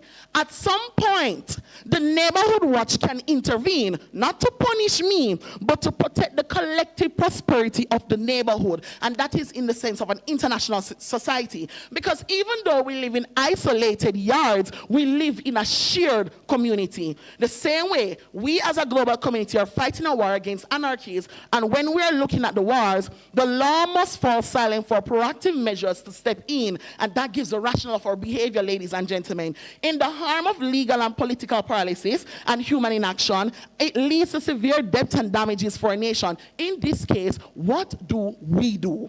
Let's talk about it. As a Prime Minister, I'm going to highlight the framework for R2P and its presence in this matter. And I want to show the cost of human inaction. My Deputy Prime Minister will look at the legal and political paralysis, and my government member will look at the deterrence factor and solidify this case. Now, let me bring you into the framework of how our support for foreign military intervention is one that can work. After Rwanda in 1994, where 800,000 people were killed while the world sit on a debate procedure, the international community unanimously adopted responsibility to protect in 2005 under the United Nations World Summit. And that was the largest gathering of heads and states and governments in history. The R2P, which we'll call it, is an international norm that seeks to ensure that the international community never again fails to halt the mass atrocity crime. And R2P rests on 3 pillars. Firstly, every state has the responsibility to protect its populations from genocide, war crimes, ethnic cleansing, and crimes against humanity. This is an understanding of what sovereignty is. Pillar 2, the international community must assist states in fulfilling that responsibility. And Pillar 3, if the state is manifestly failing to protect its population, the international community must take collective action in a timely and decisive manner. Notice, timely, not after total collapse, not after procedural exhaustion, not after unanimous legal consensus. Timely, because delay costs lives. When states join the United Nations, they accept international law, they accept human rights norms, they accept collective accountability, just like any other individual who is in this world, where incarceration will happen when rights are violated. States States surrender, rather, absolute immunity when they violate universal rights. And human rights are universal rights. They're not geography bound. As such, the opposition needs to share with us that waiting always save time, save more lives than early intervention one, and that sovereignty must remain intact even when it produces mass atrocity. They must defend inaction in the face of active human rights collapse. So, what do we mean by the cost of human inaction? Human inaction is not peace. Human inaction is not neutrality. Human inaction is a conscious choice to delay intervention when harm continues. When the international community says, let's wait, let's consult. No, let's see if a legal mechanism works. What we are really saying is we accepted continued suffering while procedure unfolds. Inaction has a cost, not at this moment. And that cost is measured in lives lost, family displays, economies collapse, region destabilized. Ladies and gentlemen, the cost is graves, graves, graves. The most dangerous effect of inaction is human rights become negotiable. When the world delays, it sends a message to perpetrators. You have time, and time is deadly. In 1994, when we talk about Rwanda again, 800,000 killed in roughly 100 days. That's 8,000 per day, 333 per hour, 5 people per minute. 1, 2, 3, 4, 5. Ask yourself, if 5 people were being killed every minute in front of us, would we call a meeting? Would we draft a resolution, or would we act? Ladies and gentlemen, we would act. Therefore, Mr. Speaker, we support the foreign military intervention to remove a sitting head of state, especially for human rights, whether or not international legal mechanisms have failed, because removal become a protective act and not a regime change for politics but human rights preservation. And I can't wait to hear the special place in hell the opposition wishes to have us in the name of neutrality. But with that, we pause.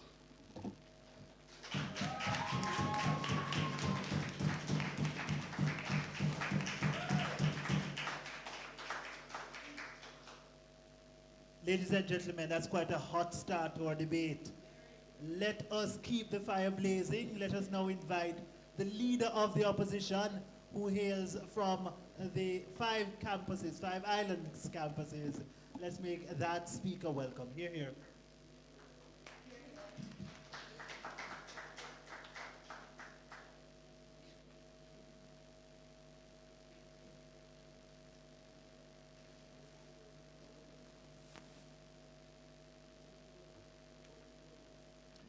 Good morning.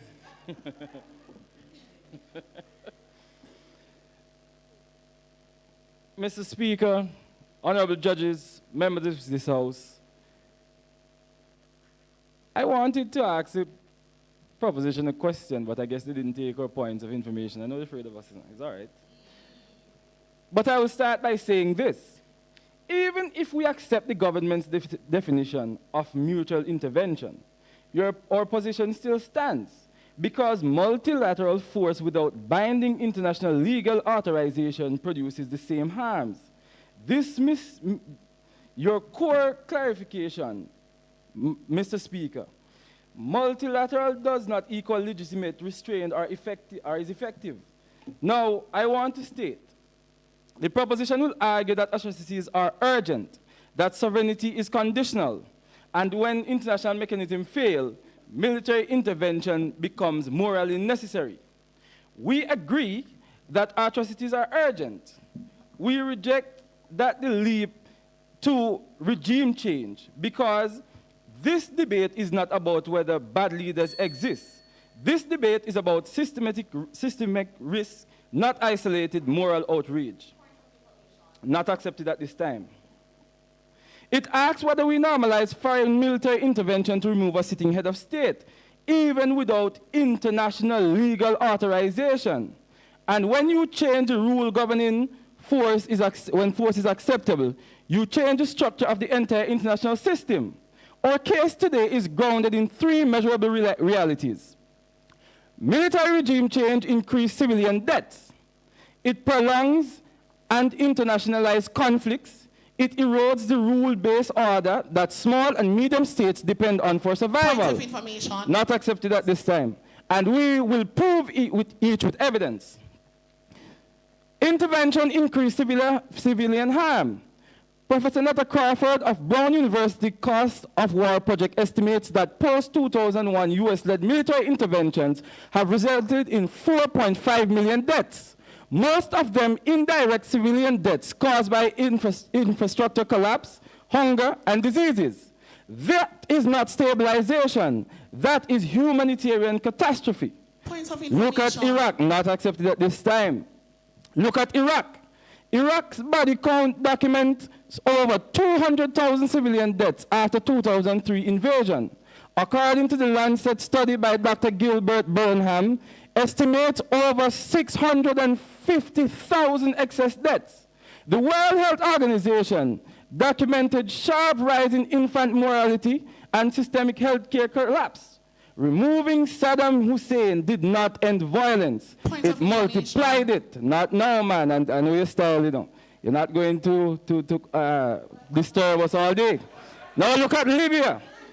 Before NATO intervention in 2011, Libya ranked first on the Human Development Index.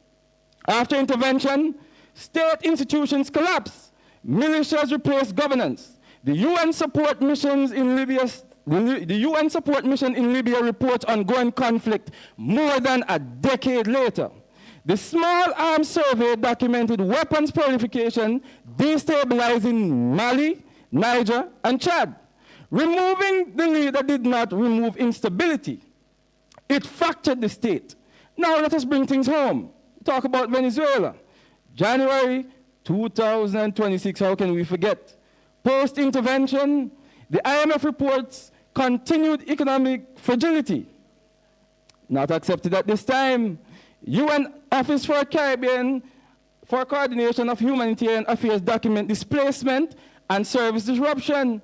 The UN further identifies sustained refugee pressure. Now let us talk about the disruption to flights. Nearly 60% of flights were cancelled from San Juan Airport. 66% of flights from the USVI due to the airspace disruption affecting tourism-dependent Caribbean economies. And this data was taken from FlightAware data. The IRS, in their January 2026 analysis Trump doctrine in the Caribbean, states, even before political reaction, the first impact of the event is economic. Port activity is now under threat in an already fragile area. This shows something critical. Interventions without boundaries does not stay contained. It destabilizes the region. Intervention, Mr. Speaker, is our second argument. Intervention prolongs conflict. According to Uppsala Conflict Data Program, conflicts involving external military intervention last nearly 3 times longer. They are twice as likely to relapse within 5 years. This means intervention does not resolve conflict. It enhances it. Why? Points of information. Not at this time. You're not going to disturb us all day, you know. Why? Because removing a leader does not remove underlying divisions. Instead, domestic factions radicalize, armed groups claim nationalist legitimacy, external powers back rival sides. This is what happened in Iraq. This is what happened in Libya. This risk now exists in Venezuela. Intervention internationalized domestic crisis. Our third argument, Mr. Speaker, is that the erosion of rule-based order. Now zoom out. The UN Charter restricts the use of force precisely to prevent regime change based on self-interest. For small and medium states, international law is not a luxury. It is a survival mechanism. Now, and I want to bring this point home. We heard that US entered Venezuela because they were drug traffickers. They didn't bring the point about all the natural gases that they were after, and they will call it the special earth. Okay? All right? As the Commonwealth Lawyers Association stated, smaller states depend on predictability and restraint that international law provides. When those safeguards are eroded, vulnerability replaces stability. Grenada proves this. In 1983, the UN Secretary-General Council voted 11-1 condemning the invasion as a violation of international law. Only the U.S. veto prevented formal condemnation. Now I want to state something from the proposition's case, not accepted at this time. They want to say that it will be multilateral, but they have not told us what it means when all international intervention fails. They have not stated when the legal intervention fails what that means. They have not stated that, Mr. Speaker. Now, remember Iraq? Apparently 300,000 civilians died over 2 decades of war. The U.S. spent an estimated $2 trillion. The intervention was justified by intelligence that proved to be false, similar to what we're on the verge of experiencing with Venezuela.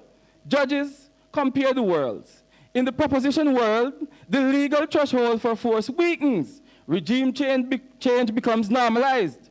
Powerful states intervene selectively, and even if they vote, the powerful one will vote together. Rival powers replicate the doctrine. In a multipolar nuclear-armed world, lowering the threshold for force carries erroneous magnitude, because once intervention becomes normalized, the probability of a proxy war and escalation between major powers increases. That impact is global. Mr. Speaker, for those reasons, we say that this House opposed the moot. Thank you. We thank the leader of the opposition for that presentation. We continue now. At this time, we welcome the Deputy Prime Minister to advance the case on behalf of the proposition team, Team Mona. Hear, hear.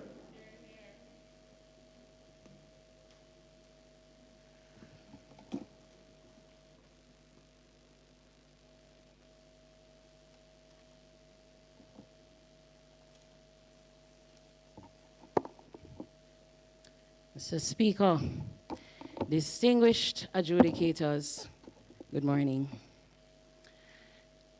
My opponents, let me just start with you right away. You asked on what authority the action will take place. Seems like you weren't listening. We spoke about R2P. Are you aware of what R2P is? We actually explained it at the beginning. That is the authority. You talk about death versus death, intervention versus what will happen. My speech will point out, through a cost-benefit analysis, how the one goes against the other. You spoke about U.S. intervention into Venezuela. Was it the U.S. going into Venezuela? Or was it the U.S. arresting Nicolas Maduro? Mr. Speaker, the debate turns on one central tension, sovereignty versus survival. Today, I will advance some thoughts on two important areas: legal paralysis, when courts exist but cannot act in time, and political paralysis, when institutions can act but will not. Both cost lives, and both justify intervention under strict conditions. Mr. Speaker, in exploring the area of legal paralysis, international law articulates powerful prohibitions but lacks urgent capacity. Members of this House, the International Criminal Court has no independent enforcement arm. It relies entirely on state cooperation to execute arrests under the Rome Statute. Arrest warrants against former President of Sudan, Omar al-Bashir, for genocide and crimes against humanity remained unenforced for nearly a decade, while he just continued to travel internationally, flying here, there, and everywhere. What can go so? Legal scholar Marty Koskanimi describes this as the structural interdeterminacy of international law. It depends on political will, not automatic enforcement. Members of this honorable House, are you aware that the ICJ, International Court of Justice, the principal judicial organ of the United Nations, the world's highest court for conflicts involving international law, land, and resources, can issue provisional measures but cannot deploy protection forces? Judgments take years. Compliance depends on states. But here we are. The courts are deliberating while civilians are bleeding. International courts are designed for adjudication, not emergency rescue. They are retrospective mechanisms. They determine responsibility after atrocity has occurred. They do not stop unfolding violence in real time. They have no enforcement arms, and I think you will agree with me that justice delivered 5 years later does not resurrect the dead. Mr. Speaker, this is not an argument against The Hague. It is an argument against delay, where delay costs lives. Members, I submit that when legal mechanisms are structurally incapable of immediate protection, then foreign intervention, narrowly tailored and evidence-based, becomes not lawless, but responsive to the protective purpose of international law itself. Mr. Speaker, legal paralysis is real, but unfortunately it is compounded by something that is equally dangerous, political paralysis. Institutions capable of action are frequently immobilized by vetoes, bargaining, and geopolitical competition.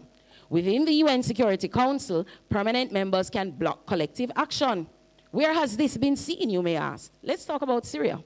According to the Office of the UN High Commissioner for Human Rights, over 306,000 civilians were killed. We talked about that, right? An average of 83 civilians per day.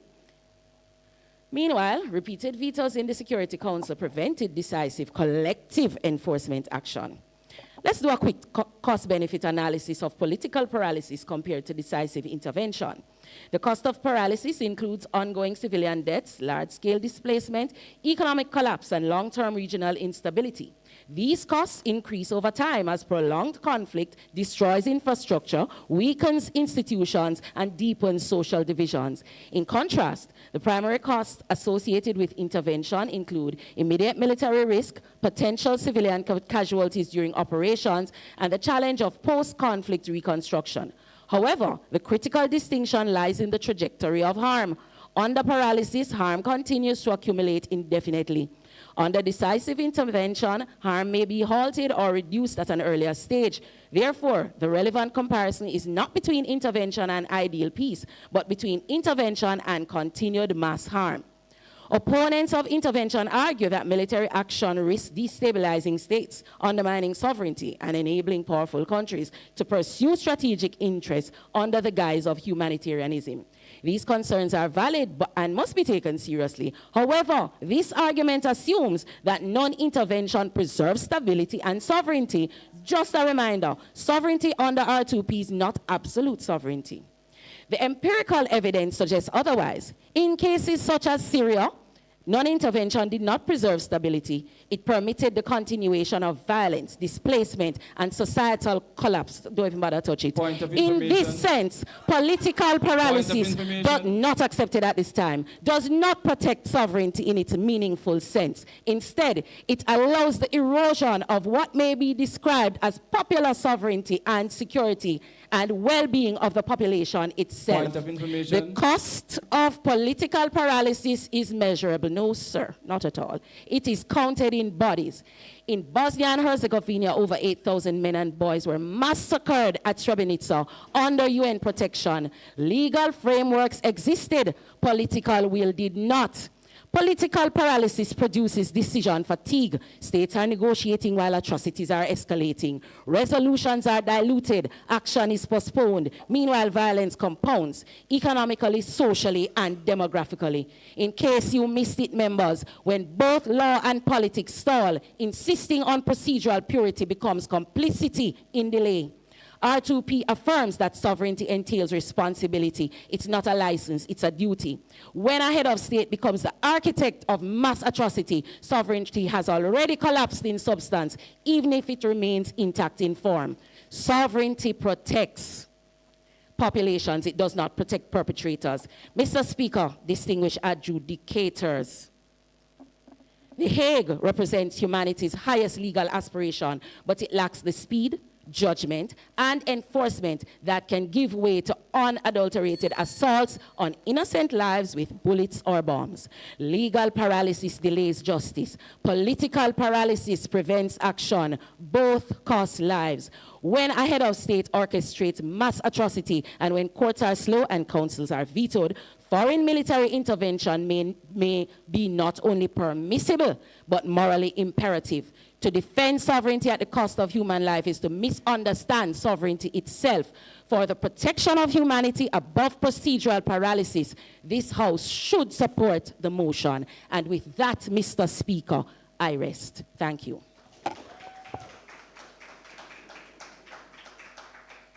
We thank the Deputy Prime Minister for her speech. We now call upon the Deputy Leader of the Opposition to do likewise. Hear, hear.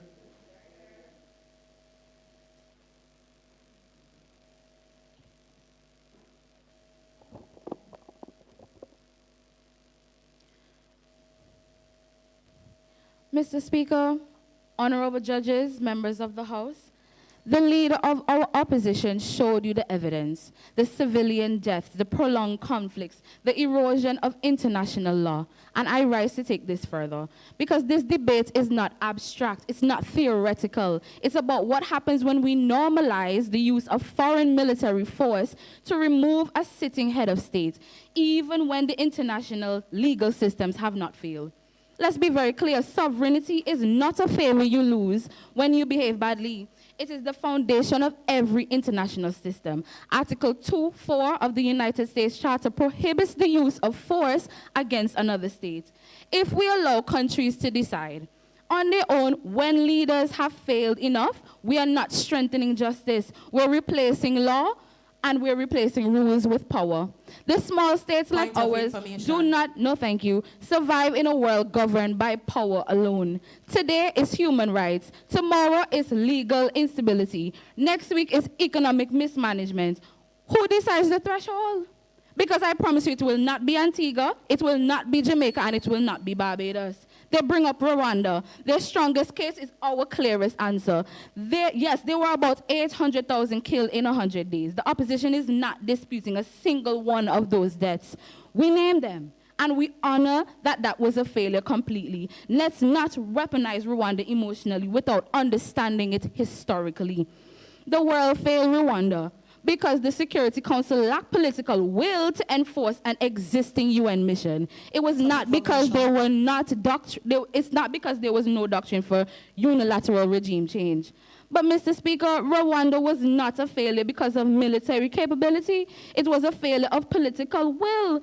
General Romeo Dallaire, the UN force commander on the ground, sent his now famous genocide facts to the UN on the 11th of January 1994. 3 months before the killing started, and he identified the weapons, he identified the plan, and requested 5,000 troops and authorization to act. Also, Syria is not a case of inaction. Let the record show what actually happened. The United States ran Operation Timber Sycamore, arming Syrian rebel factions from 2013 to 2017. $1 billion per year. The UK conducted airstrikes, France conducted airstrikes, Turkey, Saudi Arabia, Qatar, Jordan, and Iran all intervened through proxies and direct military support. But Mr. Speaker, I crave your indulgence because I really want to show this House what the scenarios really look like. Imagine it's 3:12 in the morning. Your house is quiet, your child is asleep, still wearing the clothes from dinner the night before. Then the walls begin to shake. The windows shatter, armed soldiers rush through the door, speaking in a foreign language, and the parent is dragged away at gunpoint. That child did not design policy. That child did not commit atrocities, but that child is going to carry that trauma for life. This is not any dramatic storytelling. This is what regime change actually looks like on the ground. Point of information. After the 2003 invasion of Iraq, according to the Iraq Body Count Project, not accepted, sorry, over 200,000 civilians were killed. The Cost of War Project at Brown University estimates that post-9/11 conflicts have resulted in over 4.5 million deaths, many indirect, caused by hunger, destroyed healthcare systems, and displacement. Regime change is not surgical, it's violent by design, and to call it something else is pure fallacy. Point of information. Military intervention does not just remove a leader, it reorders daily life through fear and force. That psychological shock is how societies fracture long before constitutions were rewritten, and the instability does not end there. according to the UPSALA, conflict data program, conflicts involving external military intervention last nearly 3 times as longer and are twice as likely to relapse within 5 years. That is not stabilization, that is prolonged instability. After Saddam Hussein was removed, sectarian violence surged and ISIS emerged from the vacuum. After Gaddafi fell, Libya fragmented into militias, weapons spreading across Sahel, and human trafficking networks expanded. Removing a leader does not remove division, it creates a vacuum. Now let's look at what just happened unaccepted in Venezuela. When the United States rendered President Nicolas Maduro the United Nations Security Council met an emergency session. The UN Under-Secretary General Romario Di Carlo, speaking on behalf of the Secretary General, said that we were respected for the UN Charter, respected for sovereignty, political independence, and territorial integrity. And the prohibition of the threat to use of force, she said clearly, the power of the law must prevail. That is not political activism. That is the United States itself warning against erosion of international order. But when overnight strikes occur in the capital city and state of emergency is declared, the line between law enforcement and military force becomes blurred. But here's the real point. Unilateral intervention in a fragmented international system increases escalation risk. This motion is not about one leader. It establishes a norm. And this motion weakens that restraint. For small states, especially in the Caribbean, that matters deeply. We do not have aircraft carriers. We don't have nuclear deterrence. We survive because of law, because of diplomacy, and because of predictability. Accepted. You can't say that we don't have these systems that govern us. If you were listening to RTP, these are multilateral organizations. CARICOM, OECS, of which you belong, would stand as those. So explain that. Moving on. Now let me address the government directly. They will say intervention prevents atrocities, but that assumes perfect execution and control aftermath. We're not God. History proves otherwise. They will say that international mechanisms are slow, and yes, diplomacy can be frustrating, but impatience is not a legal standard. Speed is not a normal justification for war. And they may say sometimes it works, but sometimes can't be the motion that we're passing today. So let us weigh this clearly. You had your chance. In their world, the threshold for military force becomes lower. Powerful states gain more discretion. Conflicts are more likely to be internationalized. In our world, force remains a true last resort. Legal authorization still matters. On probability and magnitude, we restate our complete dismissal and disdain for the motion because systemic destabilization in a nuclear-armed world outweighs isolated claims of moral urgency. They're asking you to believe bombs can build democracy. History suggests bombs build rubble. If we lower the threshold for force today, we cannot be surprised when others walk through the gate tomorrow. For civilians, for small states, for global stability, this House firmly opposes. I thank you.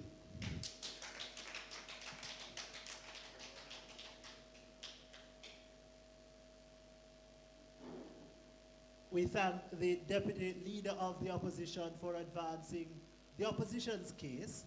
We now move on to hear from the Member of Government. Let us make that speaker welcome to present.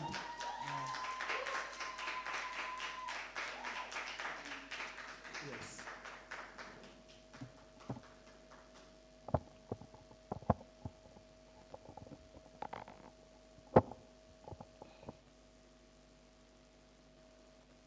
Good morning.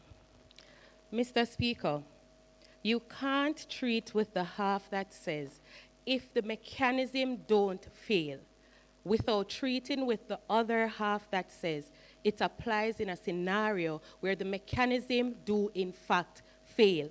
It is disingenuous to the integrity of this debate. Madam Opposition Member, the primary stakeholders in this debate solvency needed are the people suffering from crisis, not tyrant leaders. Mr. Speaker, this House is debating whether we should support foreign military intervention to remove a sitting head of state, and government firmly affirms that we should. The main clash that we have to look at in this debate is which one is the moral high ground to stand on, a legal doctrine of non-interference, or answer the alarm to tick, tock, the people are dying. My role as third speaker is to show you why opposition's word is fundamentally flawed through a comparative analysis of the two words before you today, and to advance our case by examining deterrence and global norms. My first speaker set the tone of this debate by showing you not accepted the devastating human cost of inaction. My second speaker demonstrated how legal and political paralysis exasperate that suffering. I will show you why government's word not only stops perpetrators today, but deters future perpetrators tomorrow. Mr. Speaker, there's an old aphorism: do not make perfection the enemy of good, because for the victims of genocide, the victims of ethnic cleansing, and for the victims of crimes against humanity, waiting for perfection is not principle, it is abandonment. And that is the choice before this House today. Not between perfection and imperfection, but between government's word and opposition's word. A word where the international community acts to stop perpetrators, a word where it waits while those perpetrators continue. Our position is not based in recklessness, but a cry to act with alacrity and purpose to save human lives. So the burden is clear: to prove not accepted, to prove that the government's word produces more protection, more accountability, and ultimately more good than the opposition's word. Because sovereignty itself begins with a promise, the social contract. The people give power. In return, the government gives protection, not accepted. And when a government becomes the destroyer instead of the protector, that sovereignty is threatened. It collapses, right? Its sovereignty collapses because it does not belong to the office of tyrants, it belongs to the people. Opposition asks you to preserve sovereignty even after that collapse, even after mass killing, even after crimes against humanity. But history shows us exactly what that word looks like: not accepted.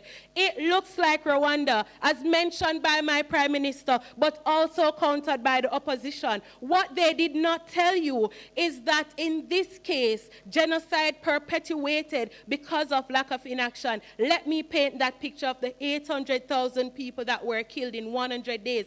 75% of Tutsi population got exterminated. Mass rape used systematically to about 250,000 to 500,000 women. But because no one removed the perpetrators, those people died in a world where we debated. The legal system existed, the institutions existed, but protection simply did not. Because in opposition words, perpetrators remain in power. Government word changes that reality, not accepted. Government creates a world where there is deterrence. But because when leaders know they can be removed, they will calculate their changes and actions. Look at Cambodia. Under Pol Pot, approximately 1.7 million people, over 20% of the population got killed. Those people were exterminated. The killing continued while the word debated. It stopped when regime was removed, because perpetrators cannot continue atrocities once they are no longer in power. Look at Kosovo. Before intervention, approximately 800 people had already been forcibly displaced, and nearly 1.8 million ethnic Albanians lived under threat. Intervention removes regime's ability to expand that violence. Look at Iraq. They say they did not tell you that Saddam Hussein had already killed approximately 180,000 Kurdish civilians, removing him permanently, removed his ability to commit further genocides, because powerless dictators do not create new mass graves. Look at Libya. They say, let me tell you what the opposition hid from you. Gaddafi's forces advanced towards Benghazi, a city of 700,000 people. He promised from his mouth to promise and hunt those opposition to him, house by house. Intervention removed his ability to carry out that threat, and those civilians survived. Opposition will say, not accepted. Intervention is imperfect. They are right, but imperfection affection is not the comparison here today. The comparison is between moving perpetrators or leaving them in power, because we see what happens when they remain. Look at Venezuela, the opposition said. What they did not tell you, not accepted, is that the United Nations has found evidence of torture, extrajudicial killings, and crimes against humanity committed by state forces, yet the perpetrator remains in power and the people remain unprotected. Mr. Speaker, to drive the point home, they say look at Grenada and Venezuela again, but they did not tell you, what they did not tell you is the simple fact. An excellent example, let's take, for example, Grenada. This principle of responsibility to protect, for states to request help when their local sovereignty fails, is what we're talking about here today. Their strength is in Grenada. But what they did not tell you, the 5 islands represent countries from the OECS. And it was Grenada's Governor General who asked for the help from United States. It was country members from those same OECS islands who asked the United States to intervene. It was not the United States willingly coming in to take over and create any troubles. And they did not tell you that. It highlights the hypocrisy in their argument. You cannot choose sovereignty when it is inconvenient and choose foreign military intervention when you claim it no longer works in your favor. It was meant to protect the people from power, and that is why the government's world produces more good than harm, because our world removes perpetrators, our world deters future perpetrators, our world saves lives. Opposition world protects positions of perpetrators. Government's world protects people. Opposition world tells dictators they can survive atrocity. Governments will tell dictators they may not, and the difference changes lives. That difference saves lives, because when sovereignty is protected through violence instead of people, it is no longer sovereignty, it is impunity, and government refuses to defend impunity. And for those reasons, Mr. Speaker, we proudly support the motion. I rest.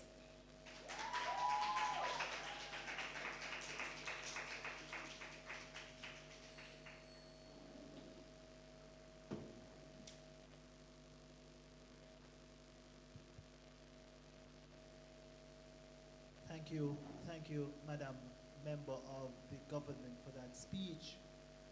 Ladies and gentlemen, we now invite the Member of the Opposition to respond and to solidify the case on behalf of the opposition side. Hear, hear.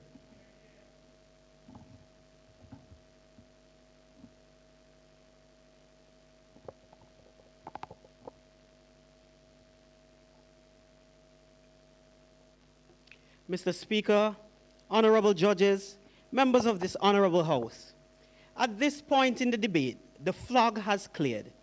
This debate now comes down to 3 very clear clashes, and I will flag them for you.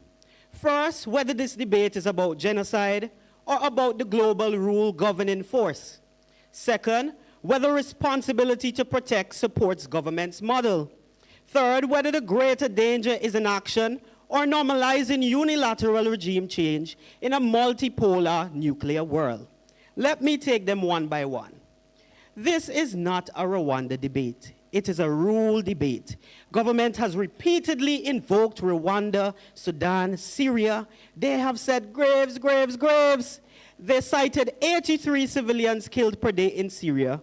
They referenced warrants going unenforced. They spoke about paralysis. But let us be very clear here, Mr. Speaker.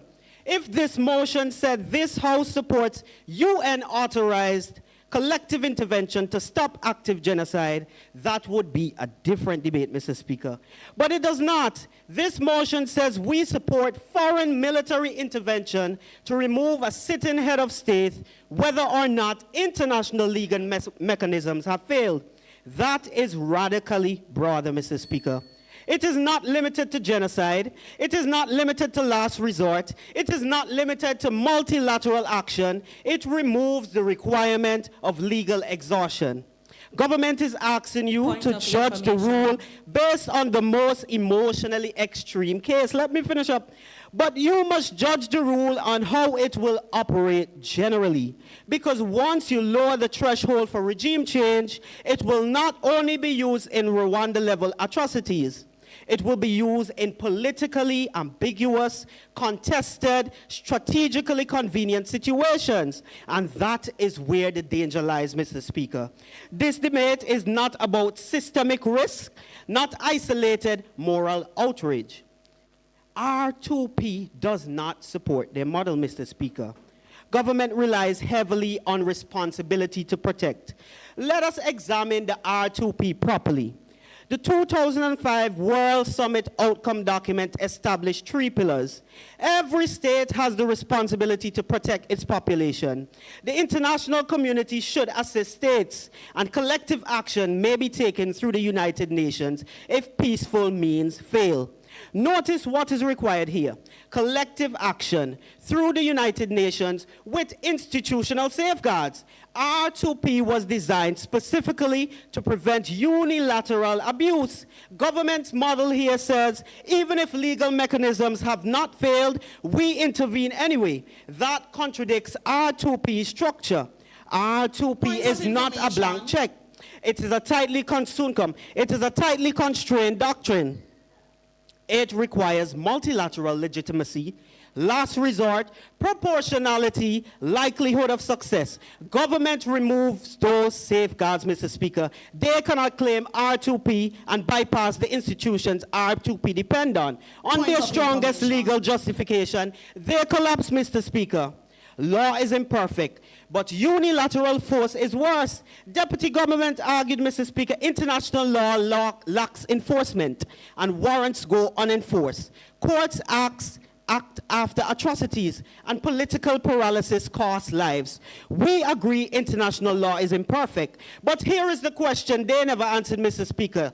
Does unilateral regime change fix that problem? Point of information.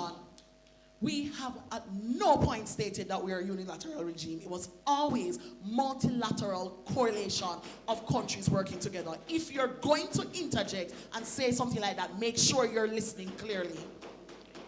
Moving on. When Syria saw paralysis, would unilateral regime removal have reduced escalation or triggered direct confrontation between major powers? Government assumes intervention shortens harm. History shows it often multiplies it.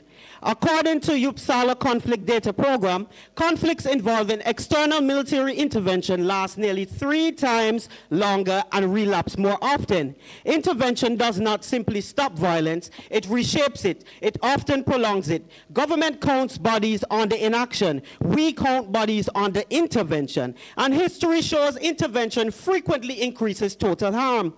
On sovereignty as responsibility, government says sovereignty is conditional. We agree sovereignty is not absolute.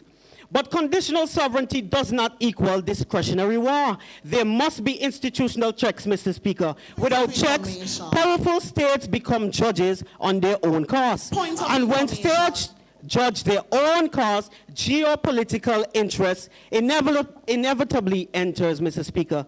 Look at the UNSC emergency meeting held in Venezuela. The UN called for respect for sovereignty and prohibition of force. Regional states warned about precedent. Major powers clashed openly. This is not consensus, Mr. Speaker. That is fragmentation. Unilateral intervention in a fragmented international system increases escalation risk. The largest impact, Mr. Speaker, multipolar escalation. This is where the debate turns. We live in a multipolar, nuclear-armed world. If one powerful state can decide legal mechanisms have failed and intervene militarily, others can replicate the doctrine. If humanitarian framing can justify regime change, security framing can too. Proxy wars can be more likely. Escalation becomes unpredictable. Government never answered this. They ask you to assume restraint. History does not support that assumption. Let me finish. Escalation between nuclear powers carries enormous magnitude. That outweighs isolated claims of moral urgency. Let me make this simple for the bench. In government's world, the thresholds for force lowers, legal authorization becomes optional, and powerful states gain discretion.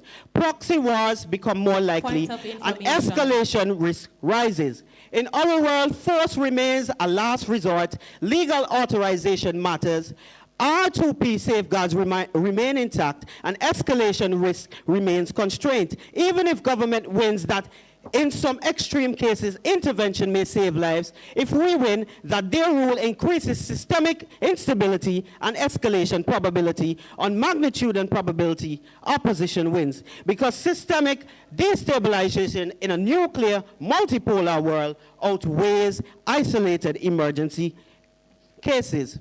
Government tried to frame us as morally indifferent. Let me be clear. Restraint is not indifference. Restraint is not responsibility. We are not defending dictators. We are defending the rule that prevents powerful states from rewriting governments at will. The 20th century has taught us what happens when military power replaces legal order.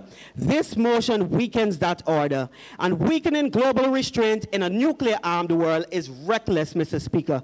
This debate is not about who feels more. It is about which rule produces a safer world, on systemic risk, on institutional safeguard, on long-term global stability. For these reasons, this House must oppose. I thank you.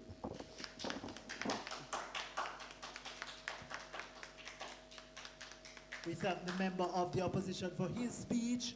We now move to the reply segment of the debate, beginning with the reply speaker from the opposition team. Let's make that speaker welcome, ladies and gentlemen.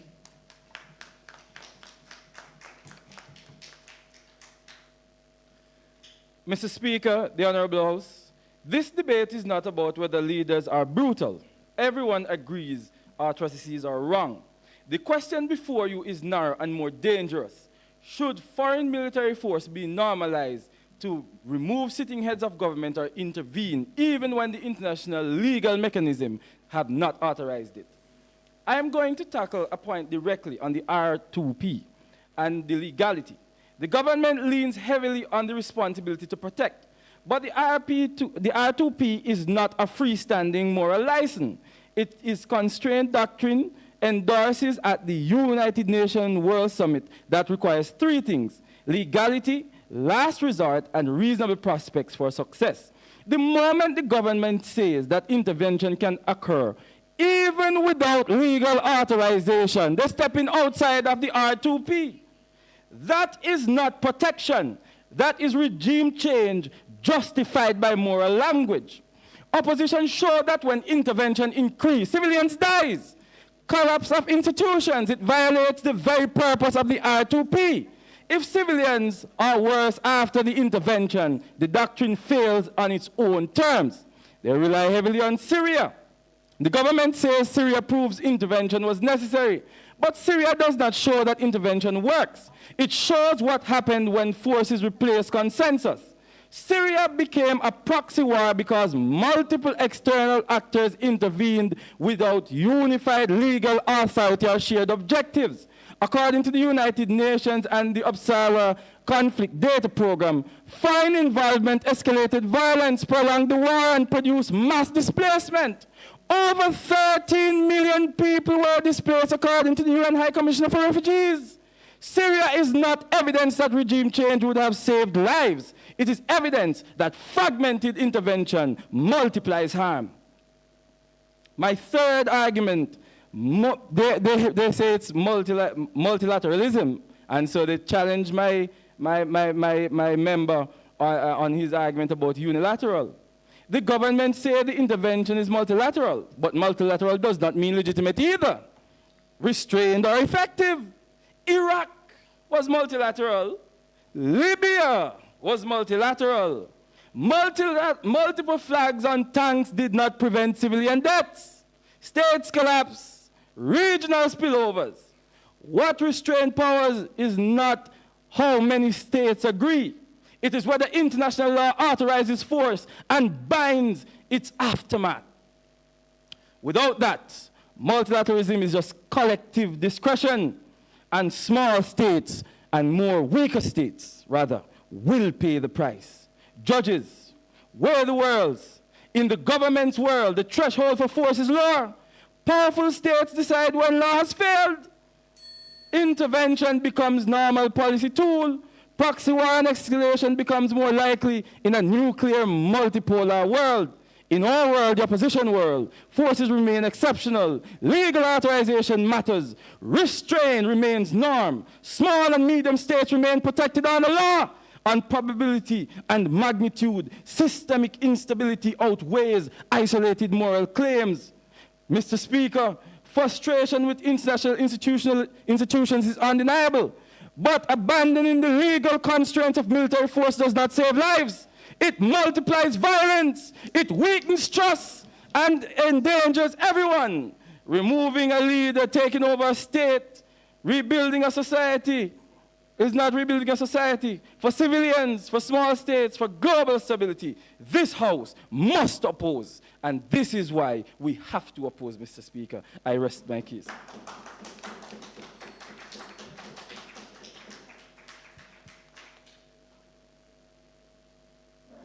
There seems not to be any easy solution. That much I'll say.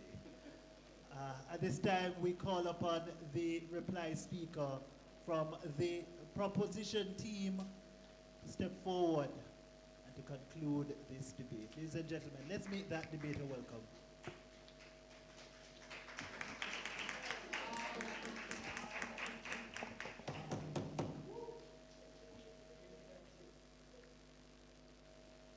I have friends.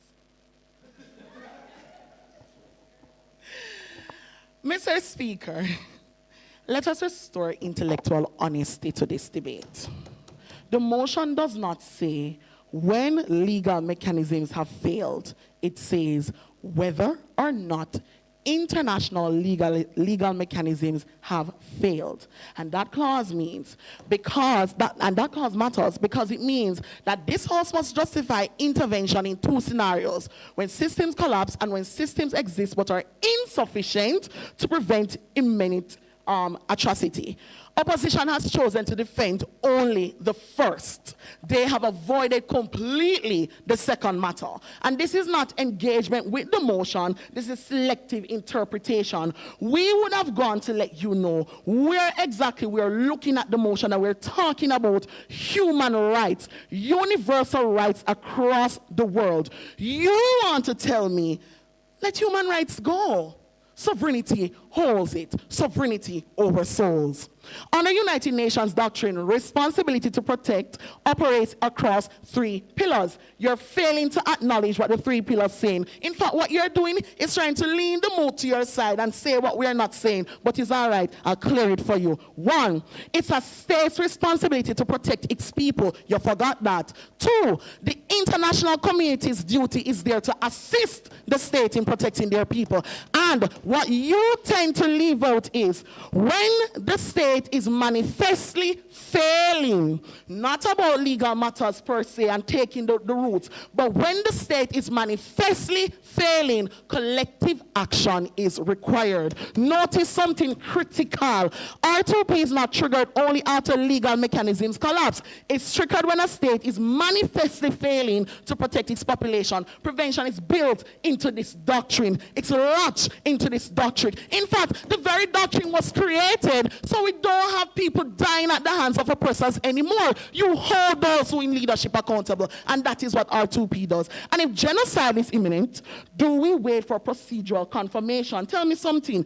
Or we are going to act before bodies accumulate. You want to count bodies, bodies and bodies and bodies. I want to save souls and souls and souls.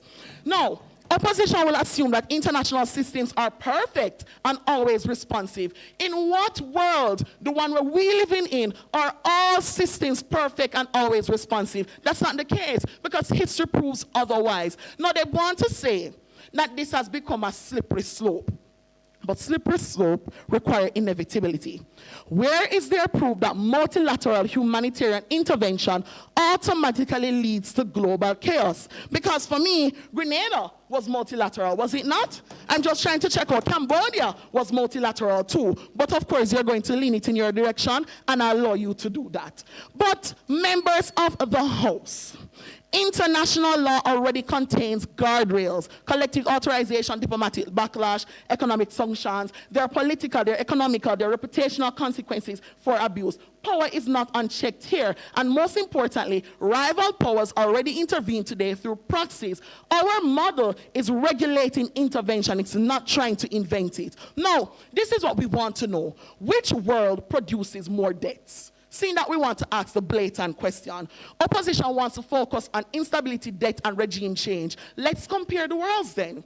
In their world, we wait. We deliberate. We argue about legality. Meanwhile, conflicts are prolonging. Look at Israel. Look at Myanmar. Look at North Korea. Look at Yemen. Look at tensions between India and Pakistan. Look at prolonged instability across several African states. The longer conflicts persist, the more civilians die. And this is not controversial. It's historical reality. Paralysis leads to exponential harm. And in our world, we intervene early. We remove central source of mass harm. Now, the trolley problem we're looking at right now is, do you move in and get rid of one so you can save 900? Or do you linger and wait so the 900 shall perish in order to correct and fit the one? On one track, an entrenched dictator. On the other, decisive intervention to remove that leader. Opposition will stand and say, follow procedure no matter the cost. But we are saying in the spirit of RTP that we will put souls before sovereignty. Thank you so much. Ladies and gentlemen, keep the applause going for both teams in this, the grand finals match of the University of the West Indies Intercampus Postgraduate Debate Competition. A round of applause, please. Very well done. Ladies and gentlemen, we, the panel of adjudicators, we will leave satisfied that we've been treated to a high caliber match. Yes, we're going to leave to deliberate, to weigh the arguments, to arrive at the right call, and we'll return shortly with the results. Stay tuned.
you. Good.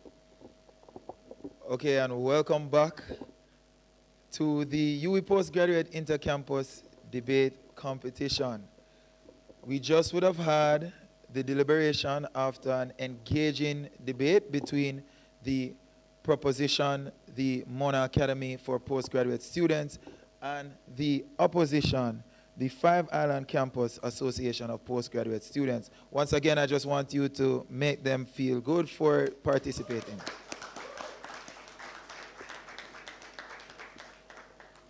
Now, I know you guys don't want to hear me anymore, so I'm going to turn over to the head judge, the head adjudicator, who will deliver the verdict.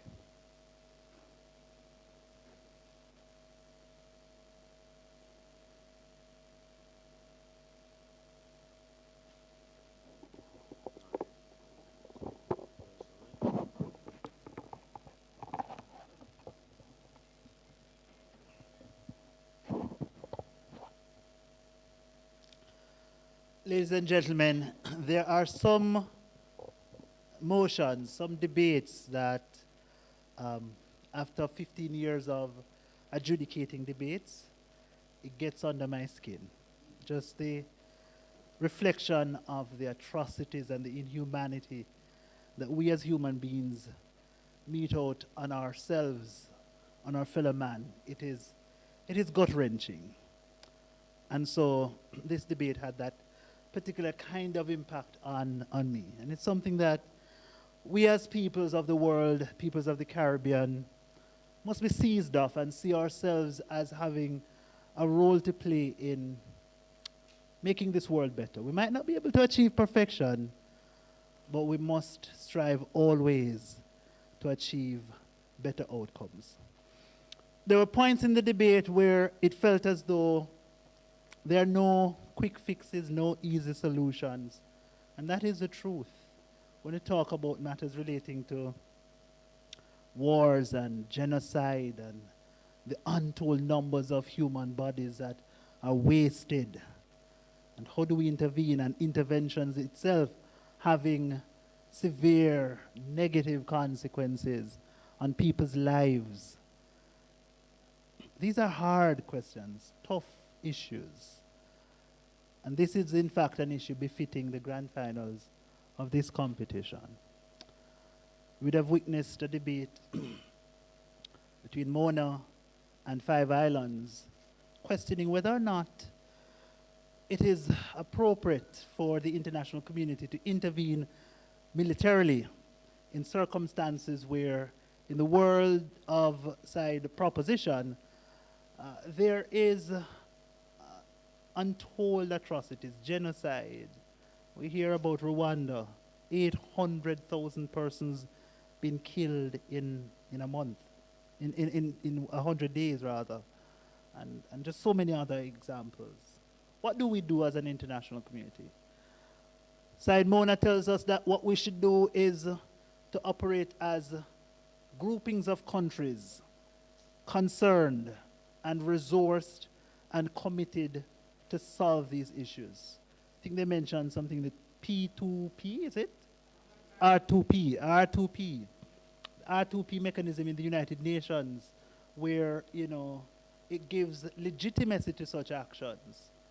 It says that countries ought to first and foremost commit themselves to preventing genocide effectively.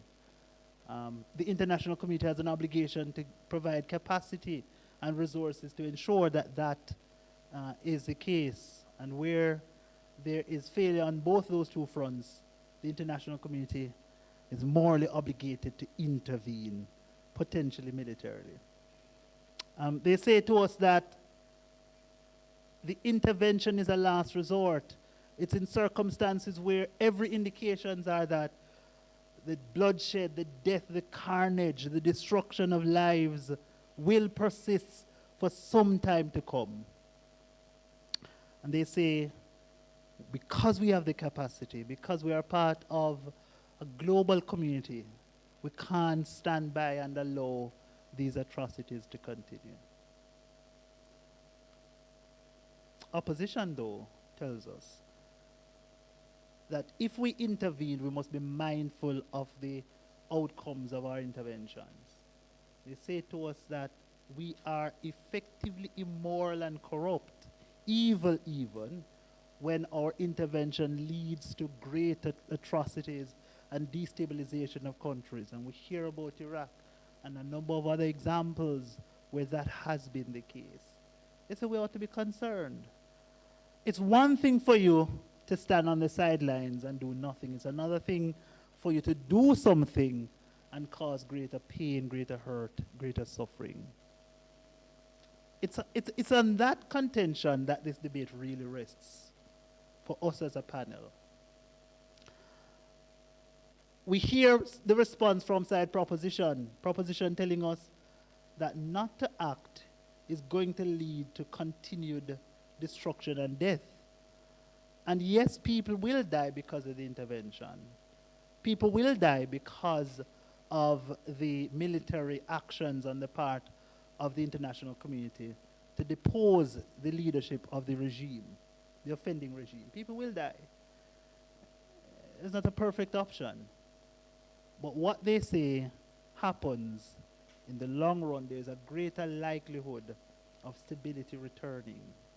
And even if stability doesn't return, the severity of pain and hurt and loss is reduced. And in their world, they say that's a good thing. It's a good thing.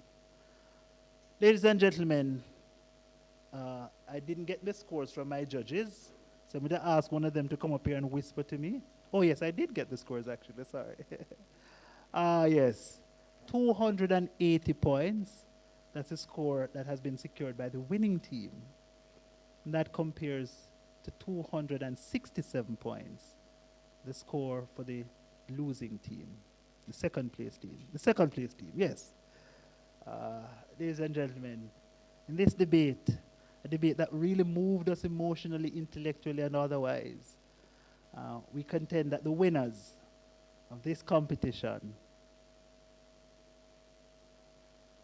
for the 9th time in a row, Mona Association of Postgraduate Students.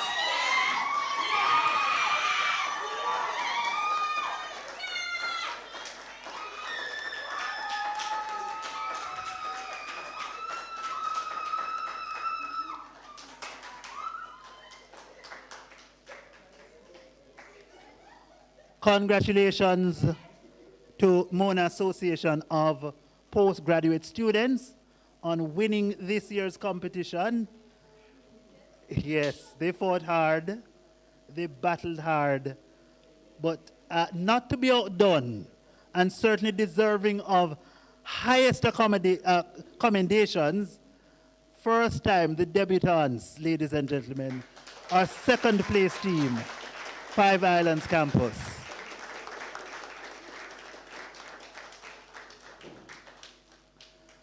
The best debater, ladies and gentlemen, now we as a panel had quite a challenge determining the best debater. So I'll speak to the commendable debater, and then I'll announce the best debater. The commendable debater in this match is the third speaker, the member of side proposition.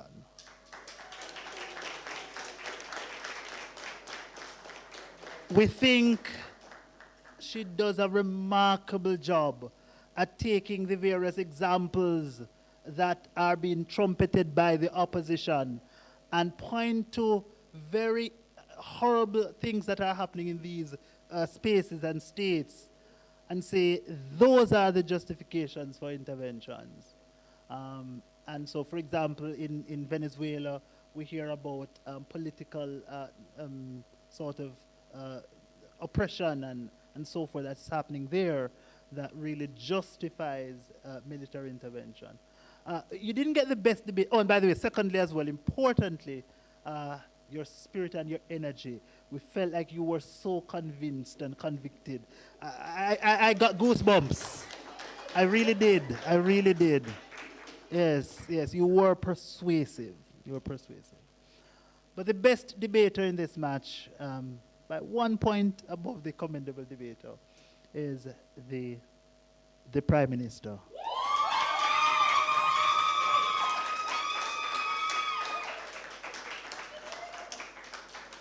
the R2P mechanism was maintained throughout the debate. I want to commend the opposition for highlighting that they needed to respond. They responded, but we think that the response lacked the appreciation of the unique mechanism of side government. When, for example, they say R2P demands that you're acting as groups, you're not acting unilaterally but multilaterally. The Prime Minister was on point in raising the point of intervention to say, that is exactly what we're doing, right? And then came back in the reply and re-established that very firm footing. We felt that that was good because it meant that the rebuttal coming to us from side opposition was left with no effect, or had no effect rather, all right? So ladies and gentlemen, thank you so very much. This was a treat.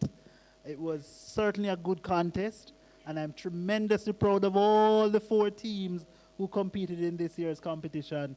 And specifically, can I just pinpoint one team that I'm proudest of? Can I? I am proudest of the 5 Islands. First time in the competition and getting to secure the 2nd place finish against the Titans, yes? And doing well and putting the heat to their feet, Mona, right? You felt the heat at your feet, right? Yes, 5 Islands. Come back next year and beat them, all right? Good. Take care, everyone. All the best.